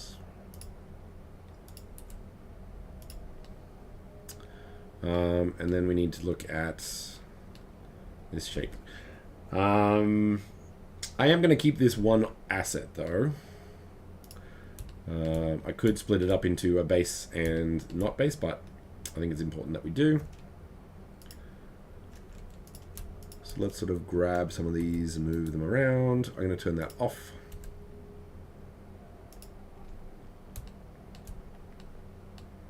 And yeah, those are kind of correct. So I'm going to leave them.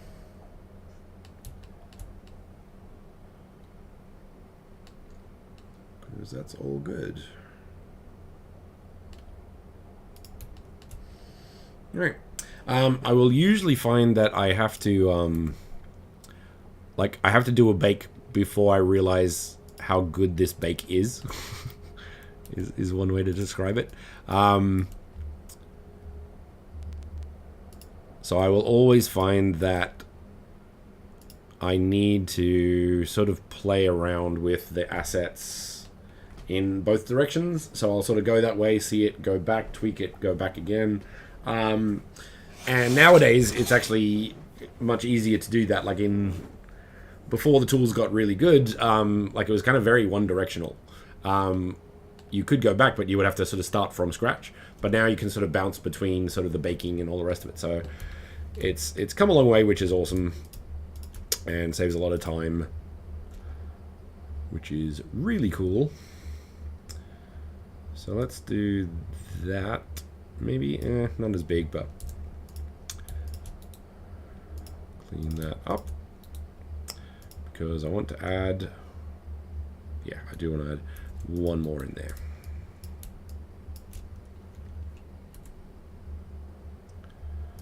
Now I don't want to go as far as it does. Once again, I just want that silhouette.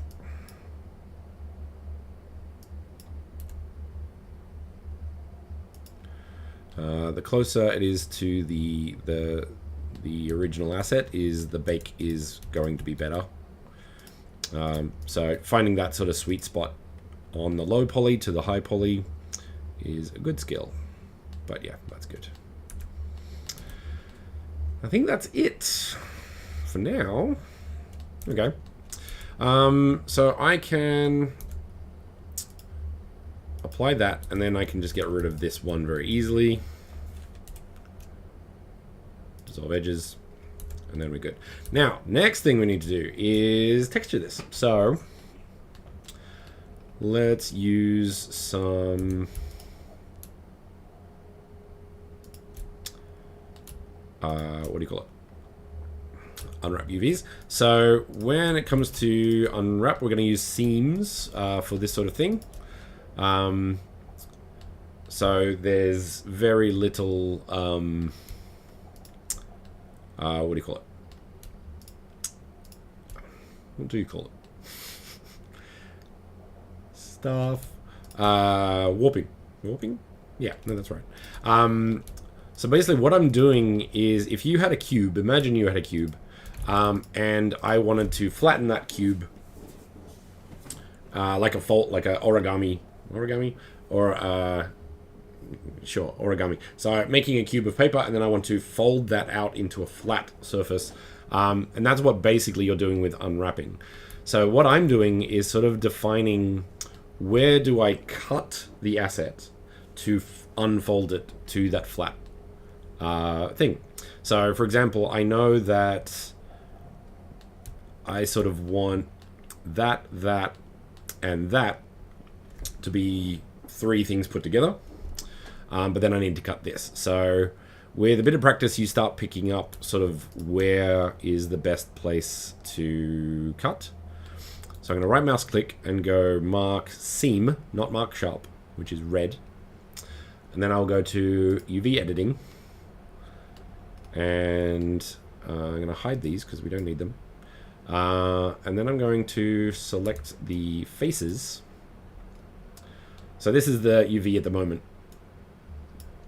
which clearly is not good. And then I will go, now the cushion is not done. I know that, but we're going to do this. So the three shapes here is 1, 2, and 3, I believe. Now, before doing this, I want to make sure that I do Control A, scale. This is also very important because otherwise it doesn't really know what it's doing. So I'm actually going to do all transforms just to be sure. And then when I go...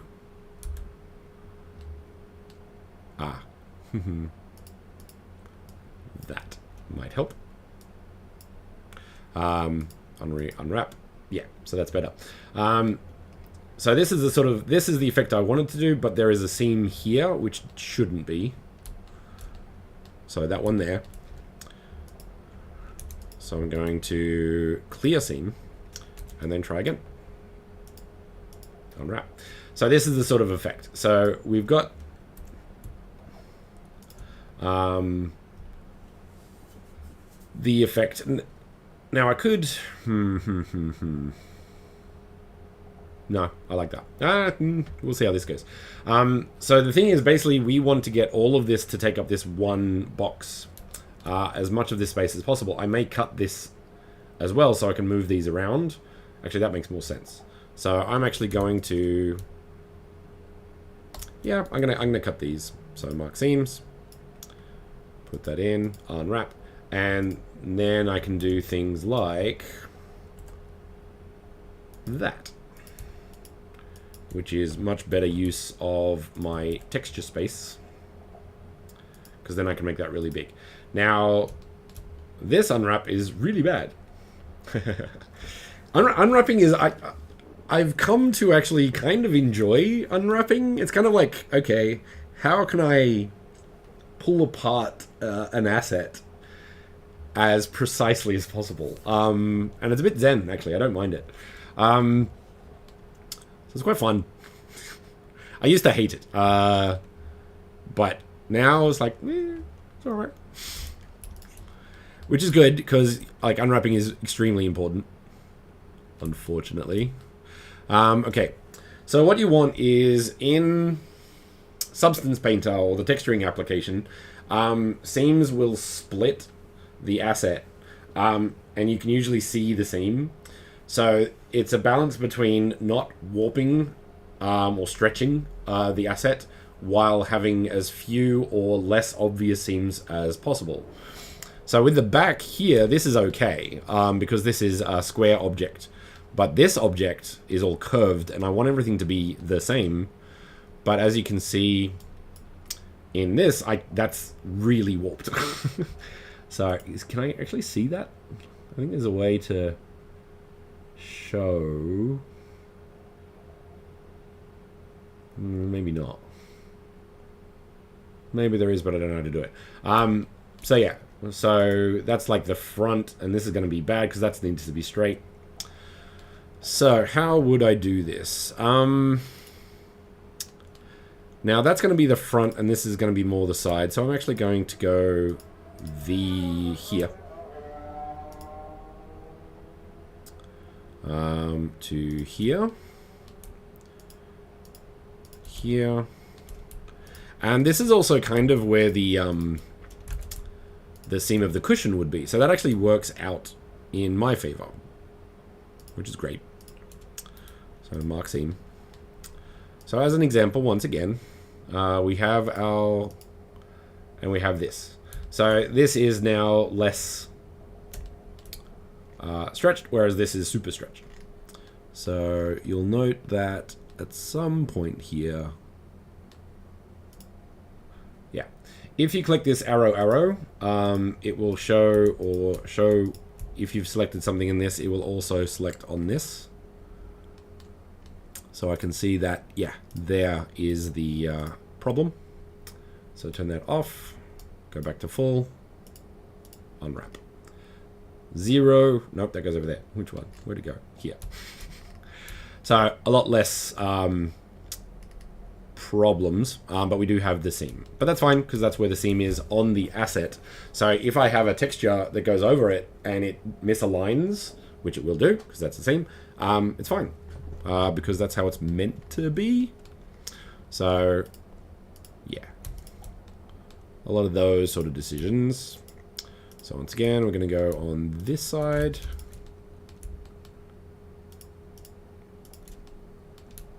Cut, cut, cut.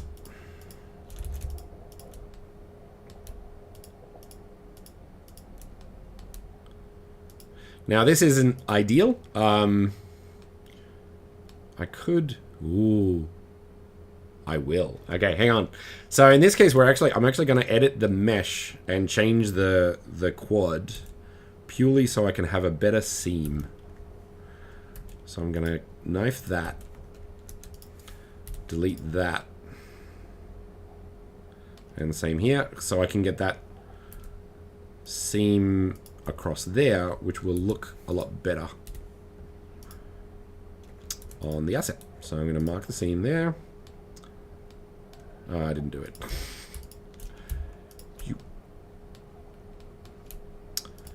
There. I'm also going to do it here.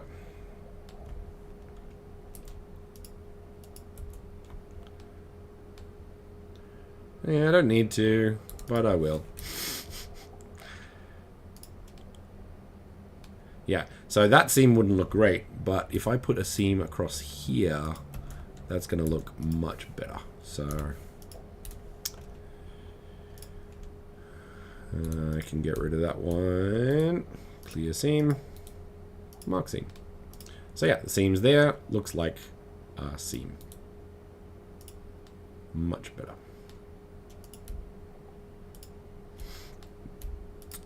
So it's always a balance between best model, best seams, best wrapping, best... There is no one question. There are hundreds before, how do I make this good? It's a good question. Now that, because that's kind of like a straight line, that's just going to wrap as one piece, which is great. So we have that, unwrap. And we have our asset. Now this is a bit weird. Why is it doing that? Now what we could do, I'm actually going to seam this one and see if that actually makes it better. The thing is also that's like in there. Once again, that is a real world seam. So that is a seam I am happy to have. And there we go. Now, once again, we need to make this. Now, the thing is also, I have the two couches, so I could have two textures, but I'm pretty sure that most people, in my space it's definitely going to be, most people are going to have both of those couches. So I could release both models with one texture, and then there's only one material draw call for that element. So I'm going to do that because that's important. Now, here we do have a bit of a problem where that should be straight and that's not, and it's not because of this little bit here. So I could, and probably will, let's find out which piece that is actually. Right. So we have this cut here. So I'm going to add just another bit of a loop. Oh, sorry, a seam here. And here. To remove a little bit of the stretching. Once again, choosing... Yeah, so that's a bit better.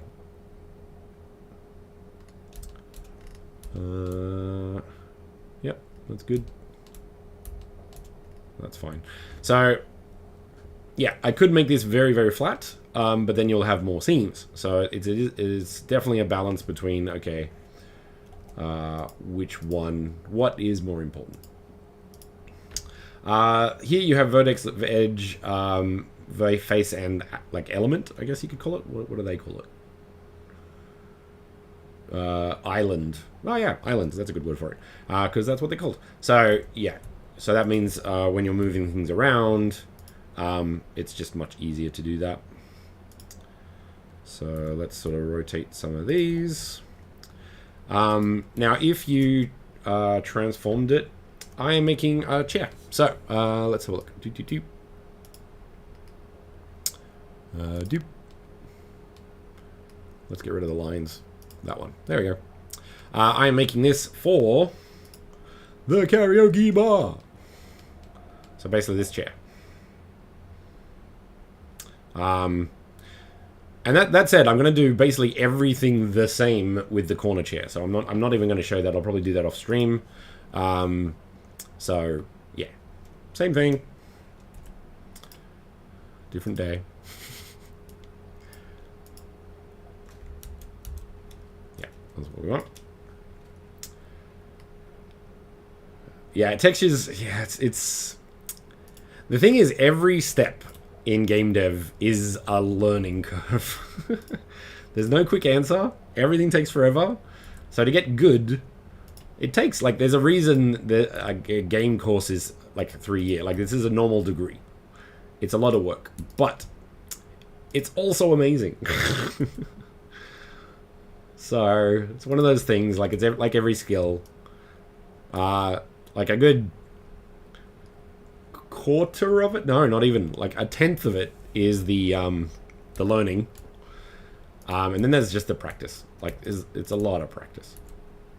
Okay, so who likes jigsaws? Because that's what we're doing. Now, once again, I don't. Actually, I can do this. So because I'm going to get both chairs, I'm going to get, like, I need to do this on half the chair. Sorry, half the thing that does the thing. There we go. And hey, Fractalians, how's it going? Should say hi. Now, once again, I want all of these to be the same size because these are textured. But if you're doing, how can I say this? If you're doing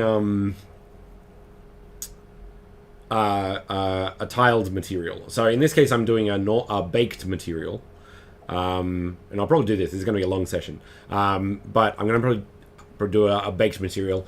If I'm doing a baked material, everything has to be in this box because that's what I bake to. That said, if I was doing a tiled material, I could do this. I could do this. Like, it doesn't matter. As long as maybe these are roughly the same size where they should be, because I can change the tile in Unity. So there's, once again, 3 questions before, like, do I put this in the area or do I not? Because there's a lot of different approaches to how to texture things. I'm specifically doing a normal bake texture, so everything has to be together. I think this is where we're going. I think this works. Maybe. Yeah. Ooh. Yes.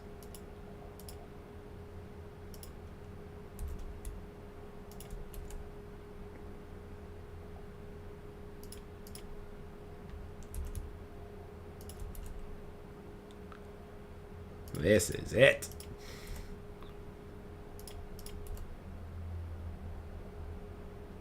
Not bad, not bad. Now, as noted, I'm going to need to tweak all of this a bit later. The same things work. So G for moving it, S for scale, R for rotate. You can snap. So that's particularly good for this sort of thing as a rotation. So I need to get... well, actually, probably what I'm going to eventually do is make the corner seat as well, and unwrap the 2 assets together. So when I unwrap it, like, it's the same resolution or quality for that level. It is exactly that. But yeah, so in this case, this will probably be about half. So that means I would probably redo it in a different way, but because I'm going to do both, I can sort of match them together because the unwraps are a little bit different. But yeah, hopefully this is enough to sort of show you how to do it. But because I'm going to be doing 2 assets on this, so there's 1 texture for both, rather than 2 textures, because it's a set, and that saves And less materials is always better. So that's why I'm going to do that. Okay. So for today, well, let's continue. Let's keep it there. But once again, I'll tweak that eventually. So we have our unwrapped asset. And we have our high polygon asset. So I'm going to get rid of this one just for now. And that. Okay. So, question to the threads. Do you want to bake in Blender or do you want to bake in Substance? Substance, we could do some quick texturing as well. I do my texturing in Substance Painter. Substance Painter is really good.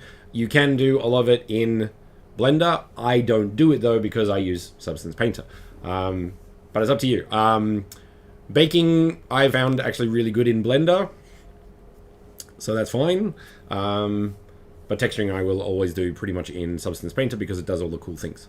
And some of those cool things, I kind of need that information. Thank you. That's the correct answer. So Substance Painter allows you to bake information like curvature, and the curvature can apply to the substances, which do things like noise on grooves and stuff like that. So, let's do that. So we need our high polygon asset, so I'm going to select all of these. I'm going to control, yeah. What's going on? Control A, yeah. What is going on? Ah, edit mode, that's why. Okay, let's try again. Control A, all transforms. Same with the low. This one, Control A. Just to make sure they're aligned. Low polygon and high polygon have to be in exactly the same space, in time and space, in order to bake properly. So let's select our high polygons, export, FBX. Where do we want to put this? Where are we now? Karaoke space, assets, new folder, chair.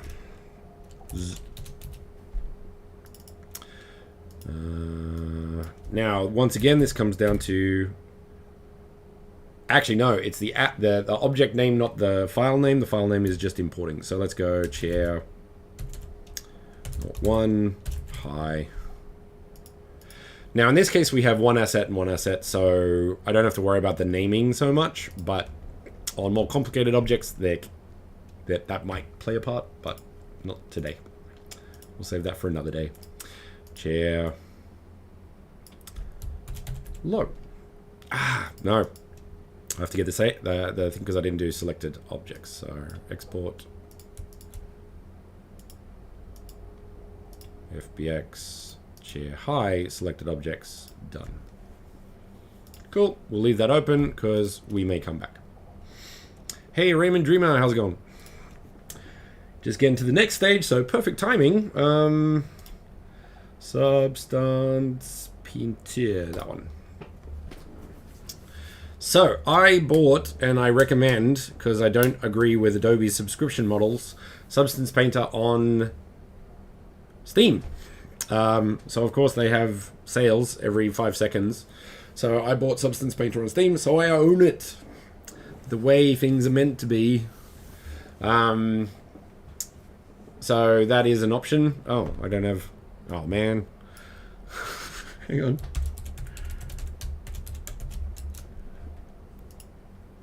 Nope.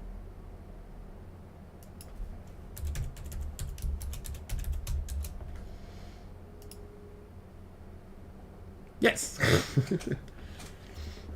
No worries, yes. This will be on YouTube, so feel free to jump in at whatever time this is and continue. So, thanks for coming to the stream.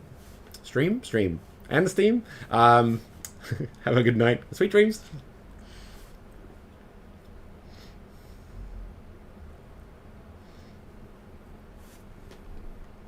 Every time.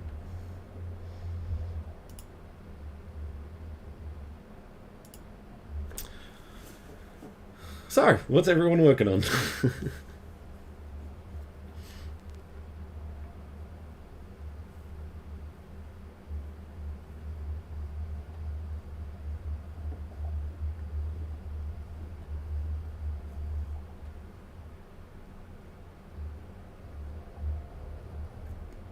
if anyone is in the chat, please type something, because I think the numbers on the tools that I use are incorrect. If no one is here, also fine. Hello stream, when you get to this later.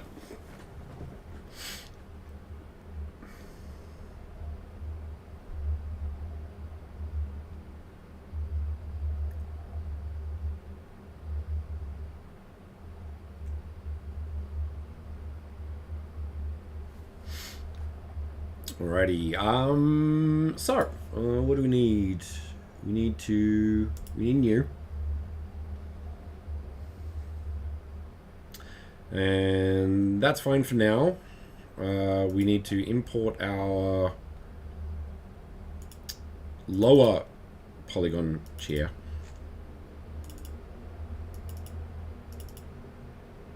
This one. Open.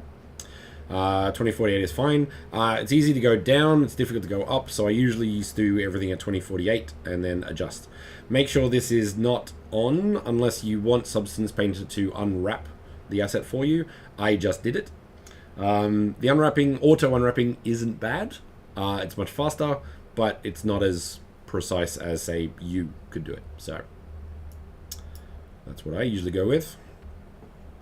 Okay, that is...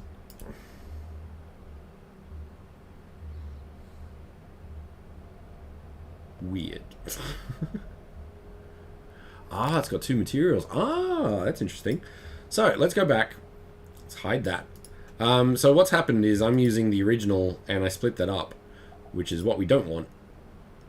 So I'm going to minus that one and call this chair. Yeah. Export again. So when you're baking one asset, make sure it's one material, especially if you're going into Substance Painter, because that. Now I can, just to show it, I could import it again, start a new one, or I can just go to Project Configuration, and I'm hoping that will work. So there we go.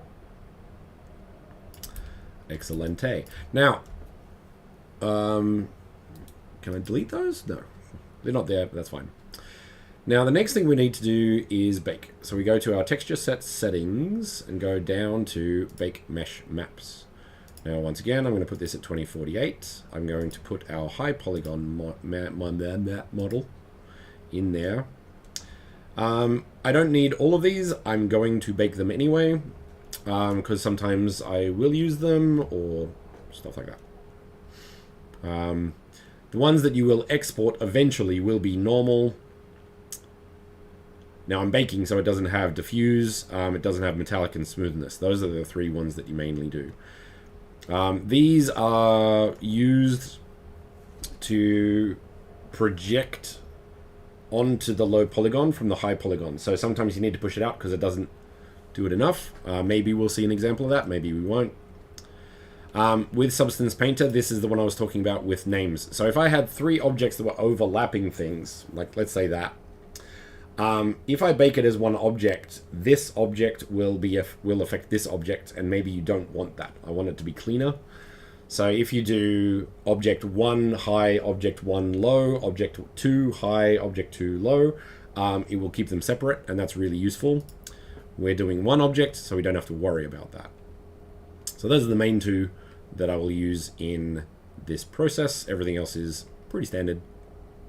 There's a lot of other stuff, but...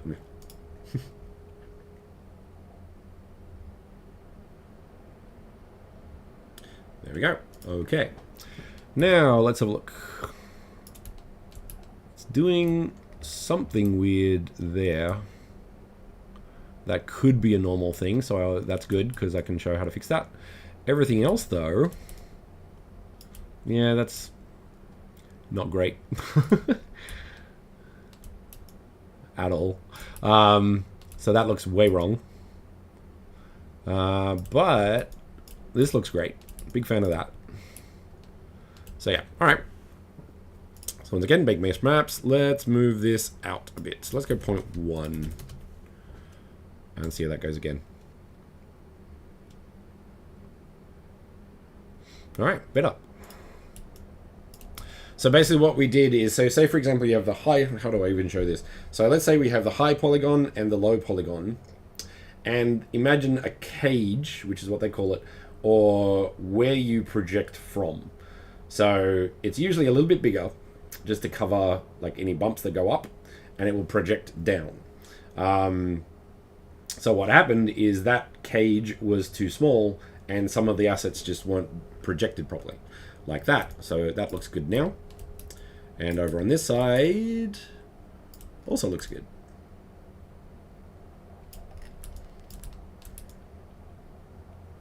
Now, bevels, and this is the interesting thing, bevels look really good from here, but if you go over here, it's a little bit weird. So it's that one is always a challenge of, do I put a bevel in the low polygon or not?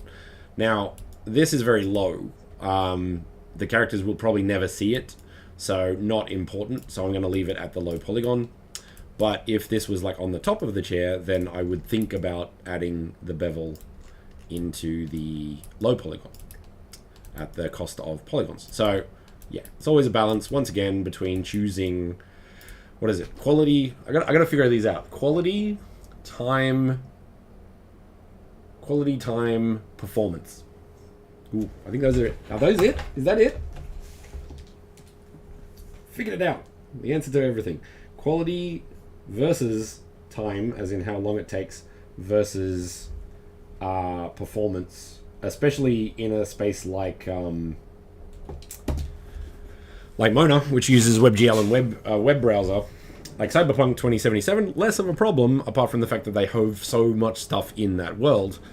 Mona has the limitation of WebGL, so you kind of have to think about, all right, how many polygons am I pushing, and all that sort of stuff. So we have our bake, we have all of our maps, and we can start doing cool stuff like materials. So Substance has a bunch of kind of standard textures. So if I put this on the asset, let's scale that for reasons. So tiling up or down? Down. So let's say 10. So here we have our metal sofa. And here is an example of the seam, right? So when you're unwrapping and you have to have seams, it's a just case. Otherwise you have distortion or stretching and all that sort of stuff. So seams are important. I could try and navigate this. So I could grab this asset and rotate it. So there's ways around it, but lining up this, especially around the curve, basically impossible. So that said, if I had a chair like this, I would have that seam there. So even though it doesn't look great, it looks right. In a way. So there are ways to navigate seams. And here, for example, that seam goes in like that because I cut it there. Before that, it was like cut in and then cut down, which wouldn't look great. It kind of looks interesting, actually. All right, so let's get rid of that one. What's another cool one? Get some plastic in there. Right. So this one would look really good with a reflection map because you can sort of see that effect on it. So I don't know if I want a like white plastic chair because that would look kind of cool. And I do want like a different color on this down here. So we'll look at that. Now if I wanted to, I could just easily change this one to white. Or let's like maybe off-white. So that's nice. But once again, this set of materials is, let's say simple. Let's just call it simple. But if you go to these ones, this is where Substance really shines. You have smart textures, which take into consideration some of the things we've baked. Let me see, what's a good example? This one. Like so. So as you can see, there's a lot more, like, there's an element here that is added because of some of the baking information. And like in here, like it's really kind of dirty and gritty, which I don't mind. Like this is kind of cool. It's not the right color. This is too much. And we can sort of pull some of that apart. So if I hide that, then it's gone. and it uses like cool generators, like mask editors, levels, dirt, all sorts of cool stuff for that. And then I'll just play around with different texture types. No, not that one. So let's. Where's that cool? There's a cool carbon one, like steel paint. Yeah, this is cool. So like scratches, kind of like more on the edges and stuff, which is kind of what we want. So this would look good here. And this is where you start looking at things where they look more lived in. And once again, this is the element of the human brain kind of connect with things that it already knows. So if I made a super clean environment, it doesn't. It's more difficult for a user to connect with that environment because it feels very manufactured. But if you want to create a sort of more, what would you call it? A bit of vibe, a bit of atmosphere, or something that allows people to be or feel more at reality, feel more at home, or whatever you want to call it, then you would have these small, subtle, very subtle elements of detail that creates, and it has to be like, subtle is perfectly fine. This is a bit much, so I'm gonna get rid of that one. But yeah, there are ways to sort of develop that. So that was steel paint, which was pretty mucky. Let's try this one. Yeah. So I got that little bit of detail. Now up here, actually that's not bad. We've had a different color for that. So let's do that. How do I do that? Now, so with Substance Painter, it's mostly about putting down a color or a material and then making a material for that, like masking it. So let's put this. I kind of like it on there as well. But yes, let's make a black base. So right mouse click, add black mask. So basically everything is cut out. I'm going to use this one, polygon fill, and just click on the polygons that I want. I can do this as well. So it's up to you which one you use. Now the issue is the bake is here, but the polygons are off, so I'm gonna have to get to that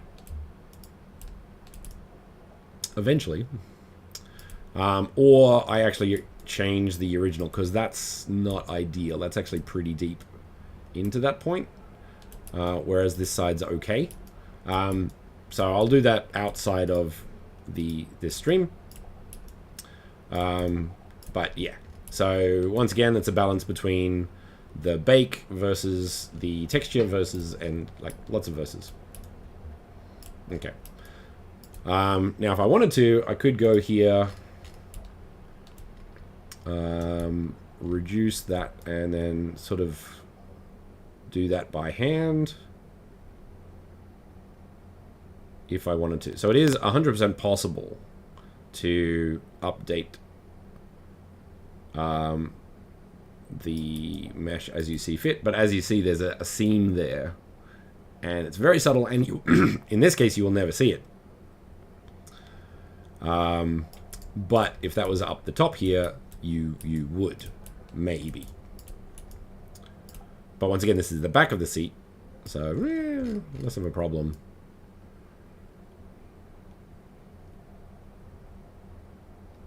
So yeah, just a quick example of that working. Now, if I go down the bottom, we have this down here. So if I want to go on the off, or even the transition, it is possible to do that. So from here, it looks fine, but from here it does not. So yeah, finding that sweet spot of the cage and the projection is a bit of a trick. So yeah, there's that. All right. Next one. I kind of want a plastic. What is that going to look like? Now, if I put this under, we still have our black. So as long as we put that under, So that's kind of nice. I don't mind that. But I do want to change the color. So let's go down to base. Color. Off-white for now. And then everything else is good. There we go. So yeah, off stream I'm going to fix that projection. Not sure how, but I will. Oh, it could be because of the mirror. So the mirror might be slightly different. Ah, yeah, no, I think that's what it is. So the mirror, because I didn't check it, I just assumed it would line up.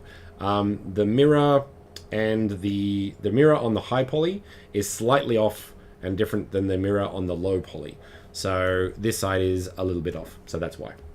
So I can fix that, and we'll do so. All right. Now, if I wanted to, of course, I could... I don't know, let's do some weird stuff. Nope. So close that. Let's put this up here.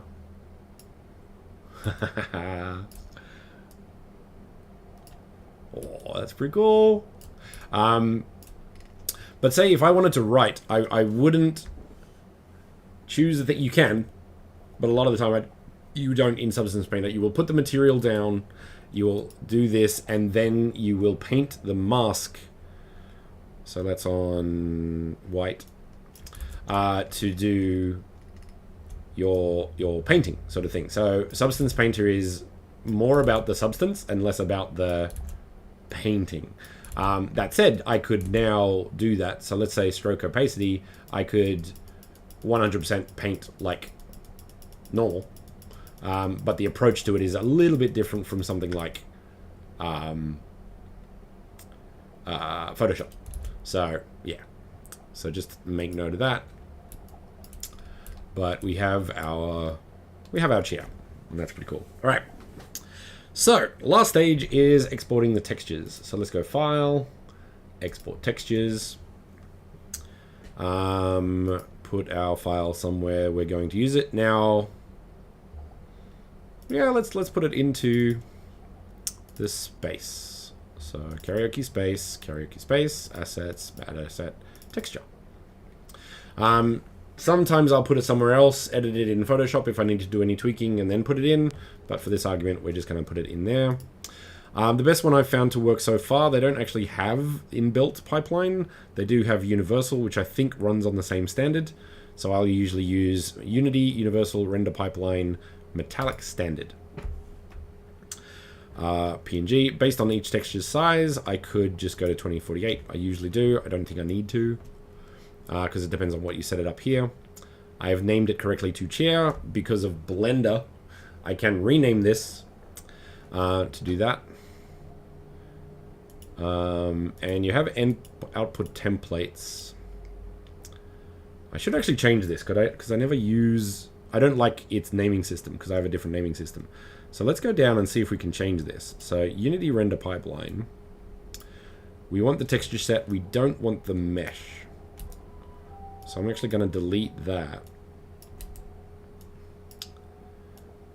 Because otherwise I'll have to rename it in Unity, and it gets a bit complicated. Once again, your choice on how you do it. That's what we want. Save settings. Export textures. Maybe that'll work. We'll find out. Okay. And then go export. Cool. Now, small note. We save this FBX as an asset, not in the scene. So I'm going to export again. I could drag it from where I put it here, but let's put it into the space as well. Assets, add your art, models, chair, straight. And that's going to update. Now this is lost because the name changed. So let's go to our mesh. That's there. But if we go to our chair, the mesh is now missing because we changed the name of the mesh. So it is now called chair straight low instead of chair straight. Updated. So that's how you fix that problem if you rename an asset in Blender, import it and do that. Now, the next thing we need to do, straight materials. We have one. Now let's go up here because I have this material, I think. Actually, I don't. So I'm going to change plastic white. I'm going to duplicate that to go to chair. Let's just call chair 1. Now we need our textures. So let's pull that up. Where were those? Down here. Chair albedo goes into albedo. Let's change that to a square so we sort of see what we're playing with. Yeah, the circle is better because you kind of see the glowy. Metallic, so let's put that in there. So you'll notice there's a bit of a difference between those two states, which is fine. And we also need chair normal. Now this will come up because that's it. It doesn't know the texture needs to be a normal, and it has an auto fix here. So you can do that there, and that'll fix it, and that looks great. Or I can click on the texture, go to texture type. It's usually on default, but this one needs to be normal map. So do that. Chair straight. Now once again, this does not have. Sorry. Chair straight. So now we can put our material chair here, apply. Now this is not going to work because this is slightly different because this is the prefab. So just to double down, we can go straight, and the material, actually let's double that. Let's remove these. Let's remove this. So note that this is black, so I think it's this one. So I'm going to actually remove this if I can. I can't. Why can't I? Well, let's do this. There. So that's the approach. Now there are there's a small differences depending on lighting. So this skybox is slightly different from Unity's. So this is actually more accurate to Unity because of what we've done. And looks great. Excellent.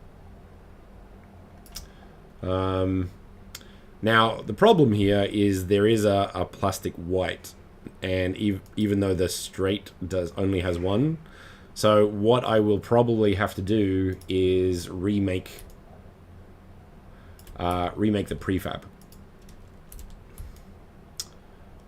But there you go. Not sure why that one is different. So we got that.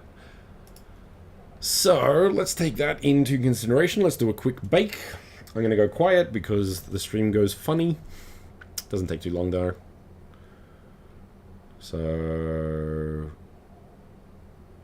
yeah, I'm gonna make this again because of that second material, because that will draw it or render it even though it's not there. And unfortunately it doesn't. Maybe there's a way to do it, but I don't know how.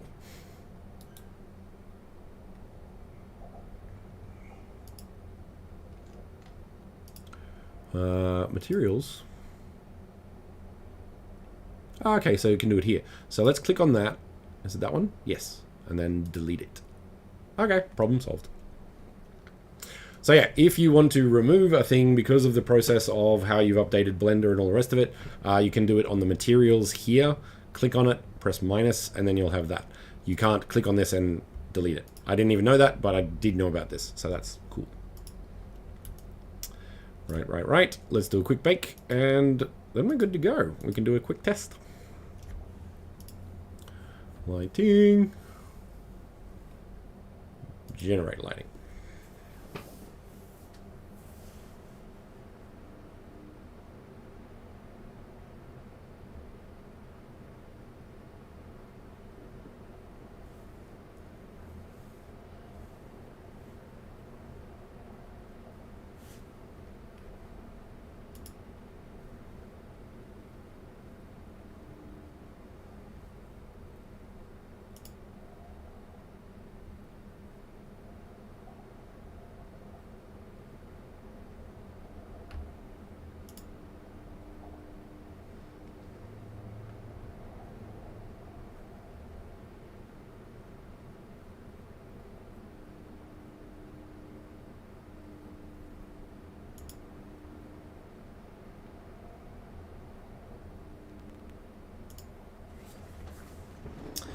All right, done.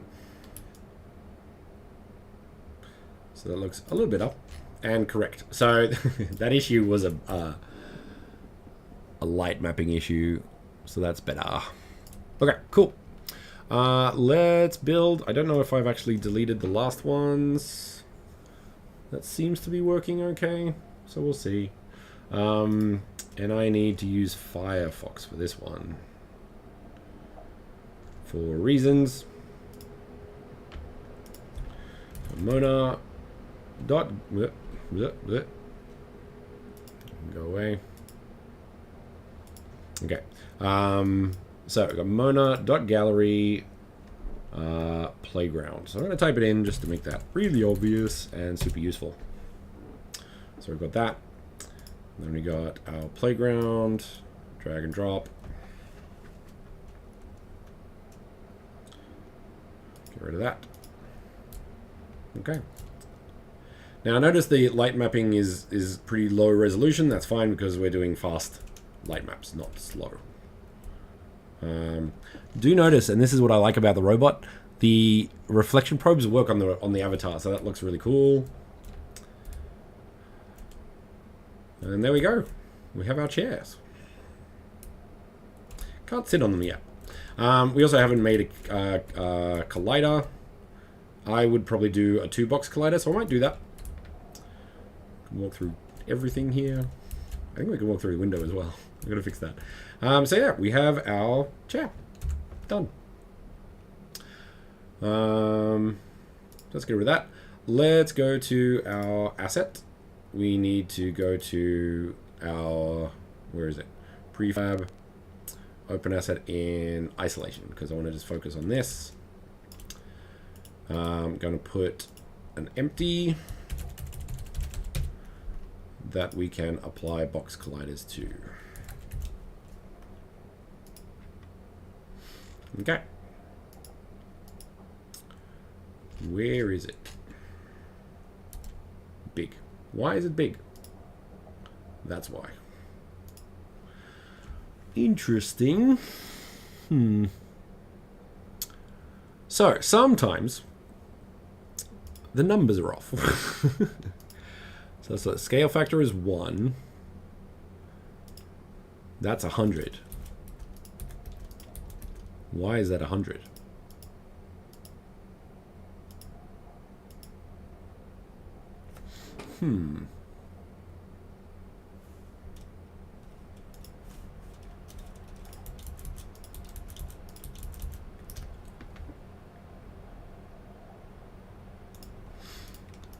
One way to test it, actually, is this. So this should have worked, because this is correct here, and I exported that properly. But I might actually have to re-import everything so it figures it all out. There may be a fix, but I usually just do things from scratch if it's not too hard, which it's not. So once I've done all transforms, this is literally the right size. And this also has to be 111. So the size of it is this, which is about accurate. So that's about 1 meter. And also this is 111. Some things are, let's see if we can find any examples. Yeah. So the light is not the correct scale. So that's going to mess things up. So if I show that, just that as an example, if I go Control A, all transforms, that'll go 111, and these will be the correct settings. So before you export, make sure that your assets are the right size using Control A for all transforms. I'm wondering, and this is why maybe the lighting is off, because it thinks this is really big when it's not, if that makes sense. So let's do it, because it's kind of an important thing. So I'm going to delete all of these straights, not the microphones, all the straights.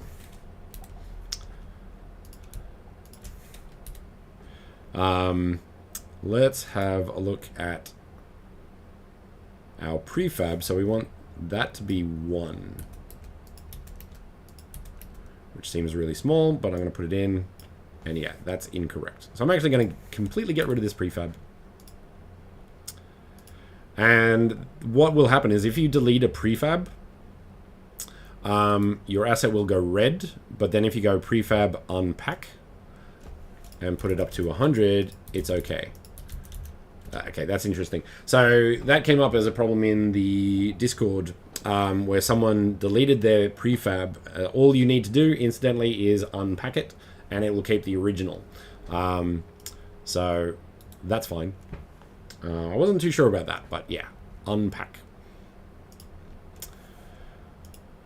So what we're going to do, get rid of that as well. And that. So let's have a look. Materials, that's set correctly. Model, that's 1. Chair straight, that's the right size. Why is that 100 though?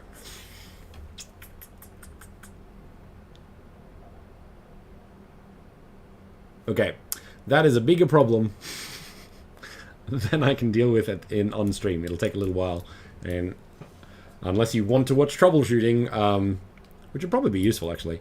But for Day, this is going quite long, so I'm going to wrap it up here, I think. That said, if I fix this problem, I'm assuming the light map will be better because the asset is the correct size. So this even looks better than it was because it's, yeah. So light mapping will take into consideration scale. So keep that in mind. There are ways around it if you do that. So I could, for example, where is it? Scale in light map. I could do that by 100, which I don't recommend, but you can do that. Okay, so I'm going to wrap it up there. What is it? Yeah, 2.5 hours or so. So that's not bad. Thanks for Thanks for watching. That's the one we want. And have a good day. I'll probably continue. Once again, I'll do a lot of these things off stream, and then we can continue on.